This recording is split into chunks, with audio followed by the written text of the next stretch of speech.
আসসালামু আলাইকুম ওয়া রাহমাতুল্লাহি ওয়া বারাকাতুহু। আলহামদুলিল্লাহ ওয়াহদাহু ওয়াসসালাতু ওয়াসসালামু আলা মান লা নাবিয়্যা বা'দা। বৈষম্য বিরোধী ছাত্র আন্দোলন বগুড়া জেলা কর্তৃক আয়োজিত সিরাতুন নবী সাল্লাল্লাহু আলাইহি ওয়াসাল্লাম মহাসম্মেলনে আজকে আমার পূর্ব নির্ধারিত সংক্ষিপ্ত বক্তব্যের বিষয়বস্তু রাসূল সাল্লাল্লাহু আলাইহি ওয়াসাল্লামের সিরাতের আলোকে শিরক বা শিরক থেকে বেঁচে থাকার উপায়।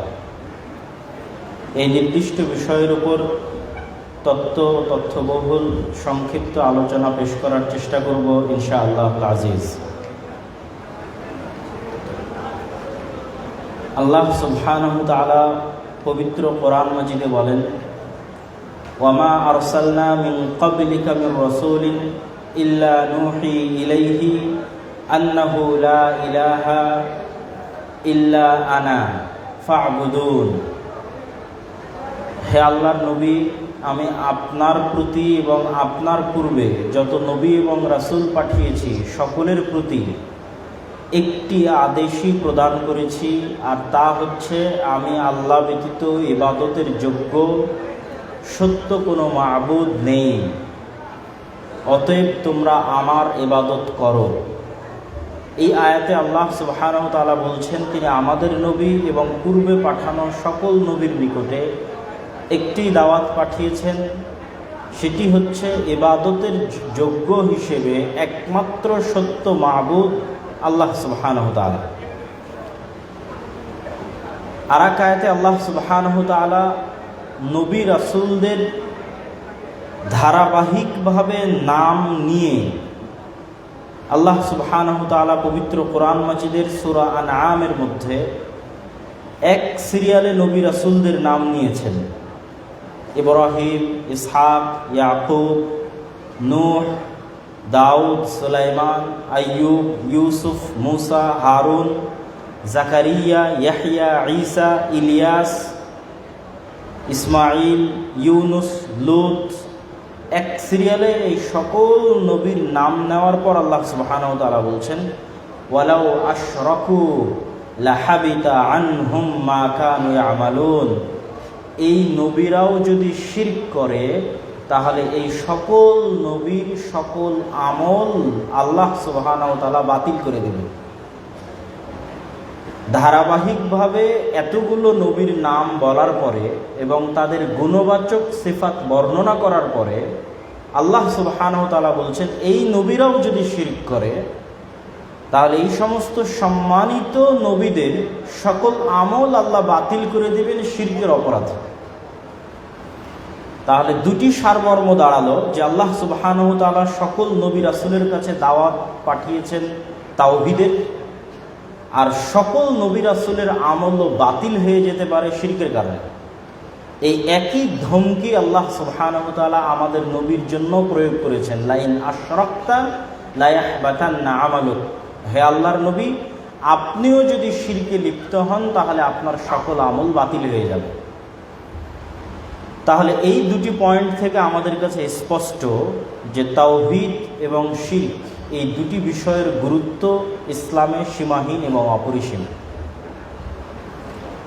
আমাদের নবী মুহাম্মদ সাল্লাল্লাহু আলাইহি ওয়াসাল্লাম, যেহেতু রাসূল সাল্লাল্লাহু আলাইহি ওয়াসাল্লামের সিরাতের সাথে সম্পৃক্ত করে আলোচনা, তা আমাদের নবী মুহাম্মদ সাল্লাল্লাহু আলাইহি ওয়াসাল্লাম সর্বপ্রথম যখন দাওয়াত দিতে যাবেন তখন তৎকালীন মক্কায় শিরক বাদেও বহু অপরাধ আছে। তৎকালীন মক্কায় কন্যা সন্তানকে হত্যা করার অপরাধ আছে, তৎকালীন মক্কায় মদ পান করার অপরাধ আছে, জেনা চুরি করার অপরাধ আছে, জুয়ার অপরাধ আছে। কিন্তু রাসূলুল্লাহ সাল্লাল্লাহু আলাইহি ওয়াসাল্লাম যখন প্রথম দাওয়াত শুরু করলেন তখন তিনি দাওয়াত শুরু করলেন তাওহীদ দিয়ে, আল্লাহ সুবহানাহু ওয়া তাআলার একত্ববাদ দিয়ে। তিনি সাফা মারওয়া পাহাড়ের উপর দাঁড়িয়ে বড় বড় কুরাইশের নেতাদেরকে ডেকে পাঠালেন। ডেকে পাঠিয়ে তাদেরকে জিজ্ঞেস করলেন, আমি যদি বলি এই পর্দার পিছনে শত্রু রাইফেল হাতে দাঁড়িয়ে আছে, পুলিশ দাঁড়িয়ে আছে আপনাদেরকে গ্রেফতার করার জন্য। আমি যদি এখন বলি, তো মুহাম্মদ সাল্লাল্লাহু আলাইহি ওয়াসাল্লাম বলছেন এই পাহাড়ের পাদদেশে শত্রু দাঁড়িয়ে আছে মক্কায় আক্রমণ করার জন্য, তোমরা কি বিশ্বাস করবে? তো তারা সকলে উত্তরে কি বলল? মা জাররাবনাকা, আমরা কখনোই গত দীর্ঘ 40 বছরে তোমার নিকট থেকে মিথ্যার চুল পরিমাণ গন্ধও পাইনি। তো যেহেতু তোমার নিকট থেকে মিথ্যার চুল পরিমাণ গন্ধও পাইনি, সেহেতু আজকের এই কথা আমরা কেন বিশ্বাস করবো না? অবশ্যই বিশ্বাস করব। তখন তিনি বললেন, যদি তোমরা আমার কথা বিশ্বাস করো তাহলে আমি তোমাদেরকে একটি বিষয়ের কথা বলছি, কুলু লা ইলাহা ইল্লাল্লাহ তুফলিহুন, তোমরা লা ইলাহা ইল্লাল্লাহ এই শব্দ, এই বাক্যকে মনে প্রাণে মেনে নাও, তোমরা ইহকালে এবং পরকালে বিজয়ী হবে। কিন্তু এই দাওয়াত তারা গ্রহণ করতে পারল না। তো রাসূলুল্লাহ সাল্লাল্লাহু আলাইহি ওয়াসাল্লামের সিরাত প্রমাণ করে যে বহু অপরাধ চলমান থাকলেও রাসূলুল্লাহ সাল্লাল্লাহু আলাইহি ওয়াসাল্লাম সর্বপ্রথম তার জাতিকে, তার কওমকে তাওহীদের দাওয়াত দিয়েছেন। অতএব তাওহীদ বুঝা এবং শিরক থেকে বেঁচে থাকা অনেক গুরুত্বপূর্ণ এবং জরুরি। তাওহীদ আমি আপনাকে বুঝাবো কিভাবে? একদম সহজে বুঝাই। আল্লাহ সুবহানাহু ওয়া তাআলা পবিত্র কোরআন মাজিদে বলছেন, আম্মান খালাকাস সামাওয়াতি ওয়াল আরদা ওয়া আনজালা লাকুম মিনাস সামাই মা ফাআমবাতনা বিহি হাদাইকা যাত বাহজাহ মা কানা লাকুম আন তুমবিতু শাজারাহা আ ইলাহুম মাআল্লাহ বাল হুম কওমুন ইয়াদিলুন। হে দুনিয়ার মানুষ, আম্মান খালাকাস সামাওয়াতি ওয়াল আরদ, আসমান এবং জমিন কে সৃষ্টি করেছে? আসমান থেকে বৃষ্টি কে বর্ষণ করে? অন্য আয়াতে আল্লাহ সুবহানাহু ওয়া তাআলা স্পষ্ট করেছেন যে এই প্রশ্ন করলে পৃথিবীর সবাই উত্তর দিবে আল্লাহ। আর এক আয়াতে আল্লাহ সুবহানাহু ওয়া তাআলা নিজেই বলছেন যে আপনি যদি ওয়ালা ইন সাআলতাহুম, আপনি যদি তাদেরকে জিজ্ঞেস করেন, মান খালাকাস সামাওয়াতি ওয়াল আরদ, আসমান এবং জমিন কে সৃষ্টি করেছে, লা ইয়াকুলুন্নাল্লাহ, তারা সবাই বলবে আল্লাহ সুবহানাহু ওয়া তাআলা সৃষ্টি করেছে। তো তাদেরকে জিজ্ঞেস করেন বলতে মক্কার কাফের মুশরিকদের জিজ্ঞেস করেন, আপনি ইহুদি নাসারাদের জিজ্ঞেস করেন, আপনি আজকের হিন্দুদেরকে জিজ্ঞেস করেন, যাকেই জিজ্ঞেস করবেন সব মুসলমান এখানে উপস্থিত বলবে, সারা বাংলাদেশের সকল মুসলিম বলবে যে আসমান জমিন আল্লাহ সৃষ্টি করেছেন। পৃথিবীর অন্য ধর্মের মানুষও বলবে আসমান জমিন আল্লাহ সৃষ্টি করেছেন। যেহেতু সবাই এই বিষয়ে একমত, এই জন্য আল্লাহর নবী এই বিষয়ের দাওয়াতই দেননি। এই জন্য আল্লাহর নবী বলেননি যে আবু তালেব, আবুল আহাব তোমরা বলো লা রব্বা ইল্লাল্লাহ, লা খালিকা ইল্লাল্লাহ, লা রাজিকা ইল্লাল্লাহ, তোমরা বলো যে আল্লাহ ব্যতীত কোনো রব নেই, আল্লাহ ব্যতীত কোনো সৃষ্টিকর্তা নেই, আল্লাহ ব্যতীত কোনো রিজিক দাতা নেই। এই দাওয়াত তিনি দেনইনি। কেননা রাসূল সাল্লাল্লাহু আলাইহি সাল্লাম জানেন, আমি যদি বলি আল্লাহ ব্যতীত কোনো সৃষ্টিকর্তা নেই, সবাই এক বাক্যে বলবে হ্যাঁ আল্লাহ ব্যতীত কোনো সৃষ্টিকর্তা নেই, আল্লাহ ব্যতীত কোনো রিজিক দাতা নেই। কেন আল্লাহ নিজেও কোরআন মাজিদে বলছে, সবাই এটি স্বীকৃতি দিবে। তাহলে সমস্যা কোথায়?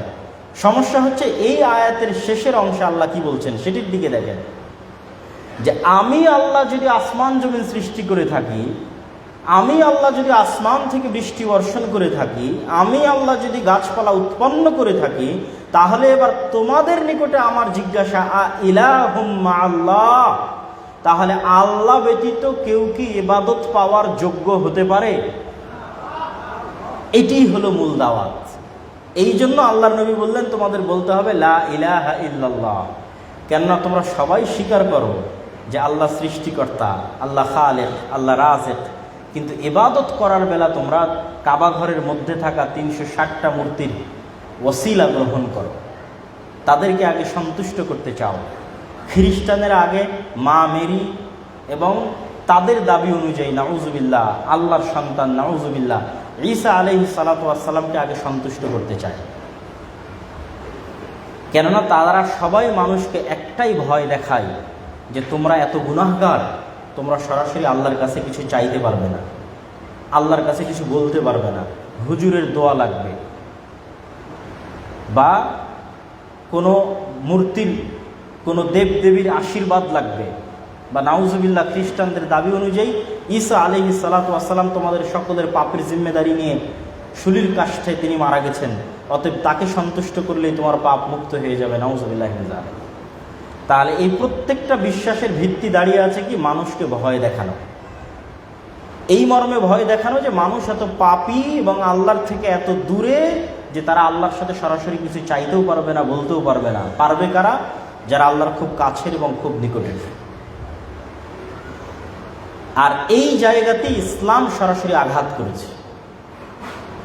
যেমন আরেক আয়াতে আল্লাহ সুবহানাহু ওয়া তাআলা বলতেছেন, তার নবীকে বলতে বলছেন, ওয়াকুলিল হামদুলিল্লাহিল্লাযী লাম ইয়াত্তাখিয ওয়ালাদা ওয়া লাম ইয়াকুল লাহু শারীকুন ফিল মুলক ওয়া লাম ইয়াকুল লাহু ওয়ালিয়্যুম মিনায-যুল।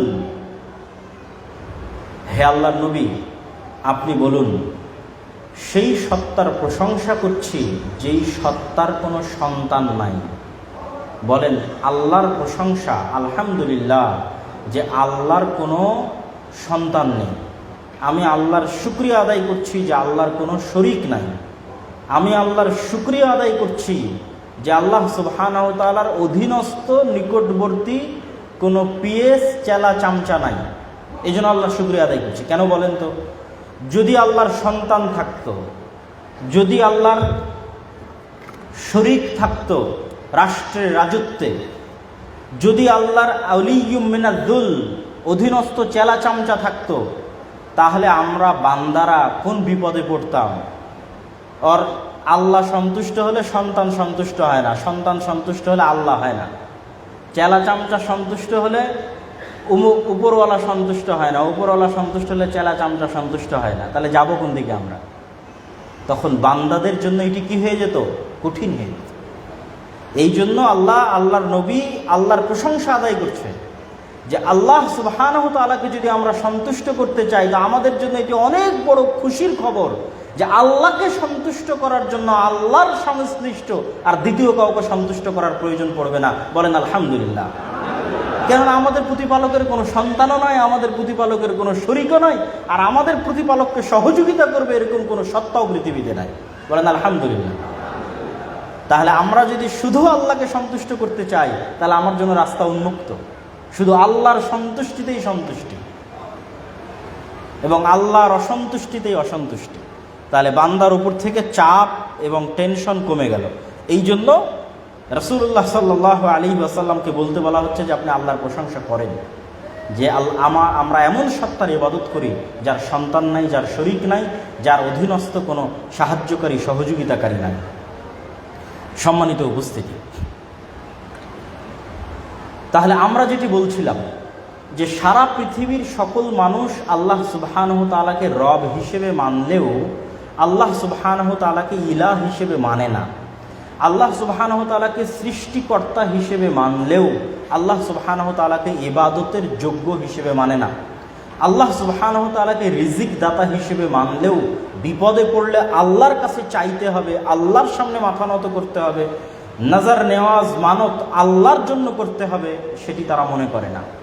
বরং বিপদে পড়লে তাবিজ, কবজ, কবিরাজ, জিন, শয়তান ইত্যাদির আশ্রয় গ্রহণ করে, কবরের আশ্রয় গ্রহণ করে, বিভিন্ন মানুষের আশ্রয় গ্রহণ করে। তাহলে তারা পরিপূর্ণরূপে আল্লাহ সুবহানাহু ওয়া তাআলার তাওহীদে বিশ্বাস স্থাপন করতে পারেনি, বা তারা বুঝতেই পারেনি যে তাওহীদ কি জিনিস। তাহলে আমরা যদি তাওহীদের আলোচনার এই পর্যায়ে এসে সারমর্ম করি, তাহলে হচ্ছে তাওহীদের দাওয়াত মানে আল্লাহর উলুহিয়তের দাওয়াত, যে ইবাদতের যোগ্য হিসেবে তিনিই একমাত্র যোগ্য, যিনি রব। তুমি তাকেই সিজদা করবে যিনি তোমাকে খাওয়ায় এবং পরায়। যিনি তোমাকে খাওয়ায় পরায়, আসমানের ছায়া দেয়, সূর্যের আলো দেয়, অক্সিজেন দেয়, রিজিক দেয়, তোমার জীবন মৃত্যুর মালিক, তার কাছে নত না হয়ে অন্য কারো সামনে নত হবে, এর চাইতে বড় অন্যায় পৃথিবীতে আর নেই। এই জন্য আল্লাহ সুবহানাহু ওয়া তাআলা বলেছেন, ইন্না শিরকা লাযুলমুন আযীম। শিরক হচ্ছে মহা অত্যাচার। গুনাহ না বলে অত্যাচার বলা হয়েছে, পাপ না বলে অত্যাচার বলা হয়েছে। কেননা এটি আমাদের জন্য ন্যায়, এটি আমাদের জন্য ইনসাফ যে আমরা তার সামনে মাথা নত করবো যিনি আমাদের খাওয়ায় এবং পড়ায়। এটি আমাদের জন্য ন্যায় এবং ইনসাফ। এই জন্য আল্লাহ সুবহানাহু ওয়া তাআলা আর এক আয়াতে বলেছেন, ওয়া তাম্মাত কালিমাতু রাব্বিকা সিদকাও ওয়া আদলা, আপনার প্রতিপালকের সকল বিধিবিধান সত্যের উপর প্রতিষ্ঠিত, ন্যায়ের উপর প্রতিষ্ঠিত। আপনার প্রতিপালক যা আদেশ দিয়েছে প্রত্যেকটা আদেশ সত্যের উপর প্রতিষ্ঠিত, ন্যায়ের উপর প্রতিষ্ঠিত। তো আল্লাহর একটি আদেশ হচ্ছে আল্লাহর উলুহিয়াতকে মানতে হবে। তো এটি সত্যের উপর প্রতিষ্ঠিত, এটি ন্যায়ের উপর প্রতিষ্ঠিত। কিভাবে? লা ইলাহা ইল্লাল্লাহ এর অর্থ কি করলাম? লা মা'বুদা বিহাক্কিন ইল্লাল্লাহ, আল্লাহ ব্যতীত সত্য কোনো ইবাদতের যোগ্য সত্তা পৃথিবীতে নাই। মানে আল্লাহ ব্যতীত যারা ইবাদতের যোগ্য, যাদেরকে মানুষ মনে করছে, তারা সবাই মিথ্যা। তাহলে আল্লাহ ইবাদতের যোগ্য, এটি কিসের উপর প্রতিষ্ঠিত? সত্যের উপর প্রতিষ্ঠিত। আর বাকি যাদের সামনে আমরা মাথা নত করছি, ইট পাথরের খাম্বাতে সম্মান জানাচ্ছি, যে কোনো মৃত ব্যক্তিকে কবরে সম্মান জানাচ্ছি, কারো মূর্তি বানিয়ে সম্মান জানাচ্ছি, কবিরাজ, জিন, তাবিজ, কবজের আশ্রয় গ্রহণ করছি, এই প্রত্যেক যারা আশ্রয় চাচ্ছে এরা সবাই কি? মিথ্যা এবং বাতিল। একমাত্র সত্যকে আল্লাহ সুবহানাহু ওয়া তাআলা। এবার 2 নম্বর পয়েন্ট কি? ন্যায়। তাহলে আল্লাহ সুবহানাহু ওয়া তাআলার আমি ইবাদত করব, এটি একমাত্র ন্যায়। আপনি যদি আপনার স্ত্রীকে সকল কিছুর ব্যবস্থা করে দেন, আপনার স্ত্রী আপনার বাড়িতে থেকে, আপনার খেয়ে, আপনার সকল নিয়ামত ভোগ করে যদি অন্য কারোর সাথে পরকীয়ায় লিপ্ত হয়, তাহলে যে জুলম, অত্যাচার, যে সে আপনার নিয়ামতের শুকরিয়া আদায় করছে না। আমরা আল্লাহর মাটির উপর চলতেছি, আল্লাহর আসমানের ছায়ায় আছি, আল্লাহর জীবন নিয়ে পৃথিবীতে বিচরণ করছি, আল্লাহ আমাদের রুজি রুটির মালিক। সেখানে আমি বিপদে পড়লে আশ্রয় চাচ্ছি কোনো জিন শয়তানের কাছে গিয়ে, সেখানে আমি বিপদে পড়লে আশ্রয় চাচ্ছি কোনো কবরের কাছে গিয়ে, বিপদে পড়লে আশ্রয় চাচ্ছি আমি কোনো মূর্তির কাছে গিয়ে। তাহলে এটি কি অত্যাচার নয়? অবশ্যই অত্যাচার। আমি ইবাদত করার বেলায়, মাথা নত করার বেলায় আল্লাহর সামনে না করে অন্য কারোর সামনে করছি, এটি অত্যাচার। এই জন্য আল্লাহ সুবহানাহু ওয়া তাআলা কোরআন মাজিদে বলেছেন, ইন্নাশ শিরকা লাযুলমুন আযীম। আর এই জন্য আরও এক আয়াতে আল্লাহ সুবহানাহু ওয়া তাআলা বলেছেন, ওমা ইউমিনু আকসারুহুম বিল্লাহ ইল্লা ওয়া হুম মুশরিকুন। দুনিয়ার অধিকাংশ মানুষ আল্লাহর প্রতি ঈমান আনয়ন করার পরেও শিরকে লিপ্ত হয়, মুশরিক। তো আল্লাহর প্রতি ঈমান কোনটা? ওই যে আল্লাহকে রব হিসেবে মানে, আল্লাহকে সৃষ্টিকর্তা হিসেবে মানে, কিন্তু তারপরেও শিরকে লিপ্ত হয়, মানে আল্লাহর উলুহিয়াতটা বুঝে না, ইলাহ কি এটি বুঝে না। সম্মানিত উপস্থিতি, আল্লাহ সুবহানাহু ওয়া তাআলার এই উলুহিয়াত, এই তাওহীদ এবং এই শিরক মুক্ত জীবন কোরআন মাজিদের পরতে পরতে আল্লাহ সুবহানাহু ওয়া তাআলা তুলে ধরেছেন। যেমন আমরা যদি শুধু সূরা ফাতিহাকে সামনে রাখি, তো সূরা ফাতিহার মধ্যেও আল্লাহ তুলে ধরেছেন কিভাবে? ইয়্যাকা না'বুদু ওয়া ইয়্যাকা নাস্তাঈন। এই আয়াতটি হচ্ছে তাওহীদের আয়াত, শিরক মুক্ত থাকার আয়াত। এই আয়াতটি যদি এভাবে বলা হতো যে না'বুদুকা ওয়া নাস্তাঈনুকা, হে আল্লাহ আপনার ইবাদত করি, আপনার কাছে সাহায্য চাই, এই কথা শতজনকে বলা যায়। আজকে আমার পূর্বে যিনি আলোচনা করে গেছে আপনি তাকেও বলতে পারবেন, শায়েখ আমি আপনার বক্তব্য শুনে আপনাকে ভালোবাসি। আপনি আমাকেও বলতে পারবেন, শায়েখ আমি আপনাকে ভালোবাসি, আপনার বক্তব্য শুনি। কিন্তু এই বাক্যটা আপনি একজন ছাড়া দ্বিতীয় কাউকে বলতে পারবেন না। সেটি কি? আমি শুধু আপনারই বক্তব্য শুনি, আপনাকেই ভালোবাসি, অন্য কারোটা শুনি না, অন্য কাউকে ভালোবাসি না। এই বাক্যটাকে একজন ব্যতীত দ্বিতীয় কাউকে বলা সম্ভব? সম্ভব না। দ্বিতীয় কাউকে বললে সেটা মিথ্যা হবে। তো ইয়্যাকা না'বুদু ওয়া ইয়্যাকা নাস্তাঈন যখন বললেন, তখন অর্থ দাঁড়ালো এটি যে হে আল্লাহ আমরা শুধু আপনারই ইবাদত করি, আর কারো করি না, শুধু আপনার নিকটেই সাহায্য চাই, আর কারো কাছে চাই না। তাহলে এই আয়াত তখনই মিথ্যা হয়ে যাবে যখন আপনি কোনো কিছুর মিথ্যা কোনো কিছুর আশ্রয় গ্রহণ করবেন, তখন এই আয়াত বাতিল, মিথ্যা। সম্মানিত উপস্থিতি, শুধু তাই নয়, আল্লাহ সুবহানাহু ওয়া তাআলা এই শিরকি হচ্ছে সবচেয়ে বড় তাগুত, এই শিরকি হচ্ছে শয়তানের সবচেয়ে বড় দাসত্ব। এই জন্য আল্লাহ সুবহানাহু ওয়া তাআলা কোরআন মাজিদে যখনই তার নিজের আনুগত্যের কথা এবং শয়তানের কথা, যা বহু বক্তব্যে আমি শয়তানের উপর লম্বা বিস্তারিত আলোচনা তুলে ধরেছি, কিন্তু যখনই আল্লাহ সুবহানাহু ওয়া তাআলা তার আনুগত্যের কথা বলেছেন, তখনই আল্লাহ সুবহানাহু ওয়া তাআলা তার বিপরীতে শিরকের কথা বলেছেন, অথবা তার আনুগত্যের কথা বললে শয়তানের আনুগত্য থেকে বেঁচে থাকতে বলেছেন, তাগুতের আনুগত্য থেকে বেঁচে থাকতে বলেছেন। যেমন দুই একটা আয়াত আপনাদের শোনাই। ওয়ালাকাদ বাআসনা ফি কুল্লি উম্মাতির রাসূলা আন ইবুদুল্লাহ ওয়াজতানিবুত তাগুত।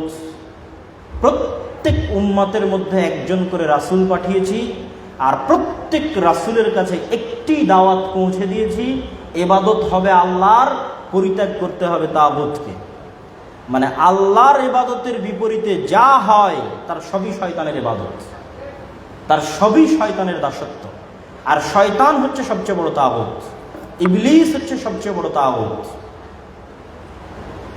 যেমন আর এক আয়াতে আল্লাহ সুবহানাহু ওয়া তাআলা বলেন, ইয়া আইয়ুহাল্লাযীনা আমানু দুখুলু ফিস-সিলমি কাফা ওয়া লা তাত্তাবিউ খুতুওয়াতিশ শাইতান।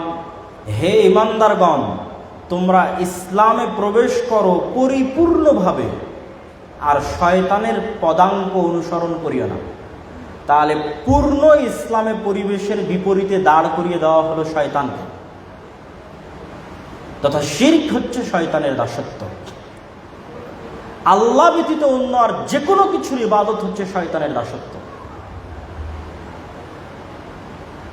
এবং সিরাতে মুস্তাকিমের ক্ষেত্রেও একই আয়াত আল্লাহ সুবহানাহু ওয়া তাআলা কোরআন মাজিদে ব্যবহার করেছেন। আমরা 5 ওয়াক্ত সালাতে আল্লাহ সুবহানাহু ওয়া তাআলার নিকটে দোয়া যে চাই, ইহদিনাস সিরাতাল মুস্তাকিম সিরাতাল্লাযীনা আন'আমতা আলাইহিম গায়রিল মাগদুবি আলাইহিম ওয়ালাদ-দাল্লিন। যে হে আল্লাহ, আপনি আমাদেরকে সঠিক রাস্তা দেখান। তো রাসূল সাল্লাল্লাহু আলাইহি ওয়াসাল্লাম হাদিসে বলছেন যে এই সিরাতে মুস্তাকিমের আশেপাশে অসংখ্য রাস্তা আছে, প্রত্যেকটা রাস্তার সামনে শয়তান দাঁড়িয়ে আছে। এটি হাদিসে রাসূল সাল্লাল্লাহু আলাইহি ওয়াসাল্লামের বাক্য। আর আল্লাহর বাক্য কোরআনে যে শয়তান ওয়াদা করছে, শপথ করছে যে শয়তান আমাদেরকে সঠিক সিরাতে মুস্তাকিমে থাকতে দিবে না। এই জন্য আল্লাহ সুবহানাহু ওয়া তাআলা মানুষের সবচেয়ে বড় শত্রু হিসেবে শয়তানকে নির্ধারণ করেছেন।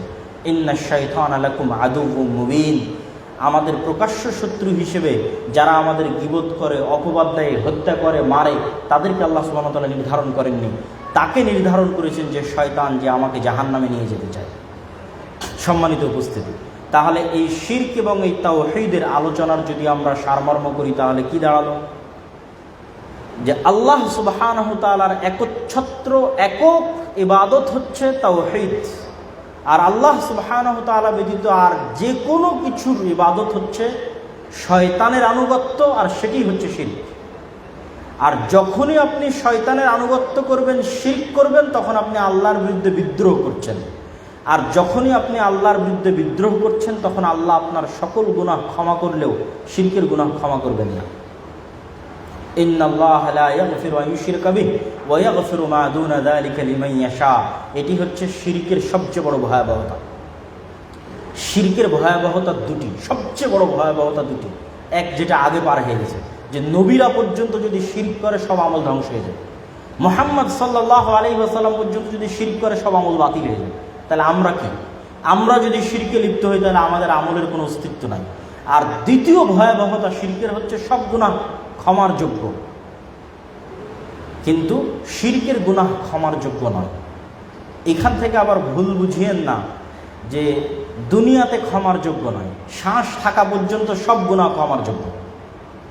এই যে ক্ষমার যোগ্য নয়, এই কথাটা বলা হচ্ছে এটা কিয়ামতের মাঠে। এটা আপনাদেরকে একটু খুলে বলার দরকার আছে, নাহলে বুঝবেন না। রাসূলুল্লাহ সাল্লাল্লাহু আলাইহি ওয়াসাল্লাম বলেছেন, ইন্না শাফাআতি লি আহলিল কাবায়ের মিন উম্মতি। কিয়ামতের মাঠে আমার শাফাত আমার উম্মতের কবিরা গুনাহগারদের প্রাপ্য হক। কিয়ামতের মাঠে আমার উম্মতের যারা কবিরা গুনাহগার আছে, তারা আমার শাফাত পাবে, তবে তারা শাফাত থেকে বঞ্চিত হবে যাদেরকে কোরআন আটকিয়ে দিবে। কোরআন কাকে আটকে দিয়েছে? কোরআন এদেরকে আটকিয়ে দিয়েছে, ইন্নাল্লাহা লা ইয়াগফিরু আন ইউশরিকা বিহি ওয়া ইয়াগফিরু মা দুনা যালিকা লিমান ইয়াশা। আল্লাহ সব গুনাহ ক্ষমার রাস্তা উন্মুক্ত রাখবেন কিয়ামতের মাঠে, শুধু শিরকের গুনাহ ক্ষমা হওয়ার রাস্তা উন্মুক্ত রাখবেন না। কিন্তু যতক্ষণ আমাদের নিঃশ্বাস আছে ততক্ষণ সকল গুনাহ ক্ষমার যোগ্য। যত সাহাবী মুসলিম হয়েছে তারা তো আগে মুশরিকই ছিল, মুশরিক থেকেই তো মুসলিম হয়েছে। তো যখনই আপনি ইসলাম গ্রহণ করছেন তখন আপনার আগের সব কিছু বাতিল। ঠিক আমরাও যদি কোনো শিরকে লিপ্ত হয়ে থাকি বা ভবিষ্যতে লিপ্ত হই, আর যদি শ্বাস থাকে, তাহলে অন্য কোনো গুনাহ থেকে তওবা করার সুযোগ হোক অথবা না হোক, শিরকের গুনাহ থেকে তওবা অবশ্যই হতে হবে। কেননা রাসূলুল্লাহ সাল্লাল্লাহু আলাইহি ওয়াসাল্লাম বলেছেন, মান মাতা ওয়ালাম ইউশরিক বিল্লাহ, যে ব্যক্তি মৃত্যুবরণ করলো এমত অবস্থায় যে তার ঘাড়ে শিরকের গুনাহ নাই, সে একদিন আগে হোক একদিন পরে হোক জান্নাতে যাবেই যাবে ইনশাআল্লাহ। আর যে ব্যক্তি মৃত্যুবরণ করলো এমন অবস্থায় যে তার ঘাড়ে শিরকের গুনাহ আছে, তার জন্য জান্নাত চিরস্থায়ীভাবে হারাম। কিয়ামতের মাঠে তার গুনাহ ক্ষমা হওয়ার কোনো রাস্তা নাই। আমরা আর যত গুনাহ করছি না, এই গুনাহগুলো যদি আমরা ক্ষমা চাওয়া অবশ্যই উচিত, কিন্তু কোনো কোনো মানুষ যদি ক্ষমা নাও চায়, ভুলে যায়, সব গুনাহ হয়তো ক্ষমা চাইতে পারেনি, তারপরেও কিয়ামতের মাঠে ক্ষমা হয়ে যেতে পারে, তারপরেও হতে পারে। অসংখ্য হাদিস আছে তার প্রমাণ। যেমন আমি বহু গুনাহ করেছি, কিন্তু আমি আর এক ভাইয়ের দোষ ত্রুটি গোপন রেখেছি। মান সাতারা মুসলিমান সাতারাহুল্লাহু ইয়াউমাল কিয়ামা। তো কিয়ামতের মাঠে আল্লাহ বিচার করার জন্য আমাকে কাছে ডাকবেন, বলবেন, দেখো এই এই গুনাহগুলো তুমি করনি। তো বলে, হ্যাঁ আল্লাহ, এই গুনাহগুলো আমি করেছি। তো বলে, দুনিয়াতে তোমার এই গুনাহগুলো আমি গোপন রেখেছিলাম, আজ কিয়ামতের মাঠেও গোপন রেখে দিলাম। বলেন আল্লাহু আকবার। তাহলে আপনি ক্ষমা না চাইতেও আল্লাহ সুবহানাহু ওয়া তাআলা কিয়ামতের মাঠে ক্ষমা করে দিতে পারে। আপনি ক্ষমা না চাইতেও আপনি মুহাম্মদ সাল্লাল্লাহু আলাইহি সাল্লামের শাফাত পেয়ে যেতে পারেন। কিন্তু এই যে যতগুলো অপশন আছে কিয়ামতের মাঠে, এই সব অপশনগুলো বন্ধ হয়ে যাবে কোথায় গিয়ে বলেন? একটু জোরে বলেন, কোথায় গিয়ে বন্ধ হয়ে যাবে? শিরকে গিয়ে বন্ধ হয়ে যাবে। আল্লাহ সুবহানাহু ওয়া তাআলা স্বেচ্ছায় ক্ষমা করে দিবেন, সেটাও শিরকে গিয়ে বন্ধ হয়ে যাবে। মুহাম্মদ সাল্লাল্লাহু আলাইহি সাল্লাম শাফাত করবেন, সেটিও শিরকে গিয়ে বন্ধ হয়ে যাবে। তাহলে ন্যূনতম আমাদেরকে পৃথিবী থেকে কি মুক্ত অবস্থায় বিদায় নেওয়া উচিত? শিরক মুক্ত অবস্থায় বিদায় নেওয়া উচিত। ন্যূনতম আলাল আকাল কিছুই যদি না করতে পারি, অন্তত শিরক যেন আমাদের দ্বারা না হয়। বলেন আল্লাহুম্মা আমিন। সম্মানিত উপস্থিতি, আমরা শিরক এবং তাওহীদের এই যে গুরুত্বপূর্ণ আলোচনা আপনাদের সামনে তুলে ধরছিলাম, এই শিরককে আরো স্পষ্টভাবে বুঝার জন্য, আরো পরিষ্কারভাবে বুঝার জন্য আল্লাহ সুবহানাহু ওয়া তাআলার গুণাবলী সম্পর্কে জ্ঞান জরুরি, ফরজ। না হলে আপনি শিরক থেকে বাঁচতেও পারবেন না, আপনি শিরক থেকে মুক্তও হতে পারবেন না। শিরক থেকে মুক্ত হতে চাইলে, বাঁচতে চাইলে আল্লাহর গুণের উপর জ্ঞান লাগে। আজ জুমার সালাতের পর, গতকালকে জুমার সালাতের পর একজন জিজ্ঞেস করছে যে তার বাচ্চাকে শয়তান ডিস্টার্ব করে, শয়তানে ধরেছে। তো উনি বিভিন্ন কালো জাদু বা ইত্যাদি তাবিজ বা ইত্যাদি বিভিন্ন কিছু তিনি আশ্রয় নিতে চান। তার অন্তর আল্লাহ সুবহানাহু ওয়া তাআলার গুণ সম্পর্কে অজ্ঞ। যদি আল্লাহ সুবহানাহু ওয়া তাআলার গুণ সম্পর্কে সে জানতো এবং তার কনফিডেন্স থাকতো আল্লাহর গুণের উপর, তাহলে শিরক মুক্ত থাকা তার জন্য সহজ হতো। এই জন্য দেখবেন যে আয়াতগুলো আল্লাহর গুণাবলী সম্বলিত, এই আয়াতগুলো পৃথিবীর সবচেয়ে পাওয়ারফুল আয়াত। যেমন একটি ছোট্ট সূরা, কুল হুয়াল্লাহু আহাদ আল্লাহুস সামাদ লাম ইয়ালিদ ওয়া লাম ইউলাদ ওয়া লাম ইয়াকুল লাহু কুফুয়ান আহাদ। অনেক ছোট্ট 2 লাইনের সূরা, কিন্তু পৃথিবীর মোস্ট পাওয়ারফুল, অনেক শক্তিশালী সূরাগুলোর মধ্যে একটি শক্তিশালী সূরা। কত শক্তিশালী? কত শক্তিশালী যে সূরা ইখলাস একবার পাঠ করলে তা'দিলু সুলুসাল কোরআন, পবিত্র কোরআন 3 ভাগের 1 ভাগ পাঠ করার সমান নেকি পাওয়া যায়। তার মানে সূরা ইখলাস 3 বার পাঠ করলে পুরো কোরআন একবার শেষ করার সমান নেকি পাওয়া যায়। অথচ সূরা ইখলাসের মধ্যে সালাত, সিয়াম, হজ, যাকাত কোনো আদেশ নিষেধ নাই। কি আছে? শুধু মহান সত্তার গুণ আছে। কুল হুয়াল্লাহু আহাদ, বলো সেই মহান সত্তা একক এবং অদ্বিতীয়। আল্লাহুস সামাদ, তিনি এমন সত্তা যে তিনি যেমন নিজে কারো মুখাপেক্ষী নন, তেমনি পুরো পৃথিবী তার মুখাপেক্ষী। আস-সামাদের দুটো অর্থ, এক, তিনি কারো মুখাপেক্ষী নন, দুই, সারা পৃথিবী তার মুখাপেক্ষী। আল্লাহুস সামাদ, লাম ইয়ালিদ ওয়া লাম ইউলাদ ওয়া লাম ইয়াকুল লাহু কুফুয়ান আহাদ। ঠিক আরো একটি পাওয়ারফুল আয়াত দেখেন, শুধু আল্লাহর গুণ থাকার কারণে পাওয়ারফুল। আল্লাহু লা ইলাহা ইল্লা হুয়াল হাইয়ুল কাইয়্যুম লা তাখুযুহু সিনাতুন ওয়া লা নাওম লাহু মা ফিস সামাওয়াতি ওয়া মা ফিল আরজ মান যাল্লাযী ইয়াশফাউ ইনদাহু ইল্লা বিইذনিহি। আল্লাহু লা ইলাহা ইল্লা হু, আল্লাহ সেই সত্তা যিনি ব্যতীত ইবাদতের যোগ্য সত্য কোনো মাবুদ নেই। আল হাই, তিনি চিরঞ্জীব। আল কাইয়্যুম, আল কাইয়্যুম চিরস্থায়ী। লা তাখুযুহু সিনাতুন ওয়া লা নাওম, তাকে ক্লান্তি স্পর্শ করে না, তন্দ্রা স্পর্শ করে না। লাহু মা ফিস সামাওয়াতি ওয়া মা ফিল আরজ, আসমান এবং জমিন এবং তার মধ্যে যা কিছু আছে সকল কিছু আল্লাহর অধীনস্থ, আল্লাহর রাজত্বে, আল্লাহর মালিকানায়, আল্লাহর মিলকিয়াতে। মান যাল্লাযী ইয়াশফাউ ইনদাহু ইল্লা বিইذনিহি, পৃথিবীতে এমন কি কোনো ক্ষমতাধর শক্তিশালী প্রধানমন্ত্রী, রাষ্ট্রপতি, ব্যবসায়ী, কোটিপতি আছে যে আল্লাহর সামনে কথা বলতে পারবে আল্লাহর অনুমতি ছাড়া? এগুলো আল্লাহর চ্যালেঞ্জ। এই আয়াতের নামই হচ্ছে আয়াতুল কুরসি।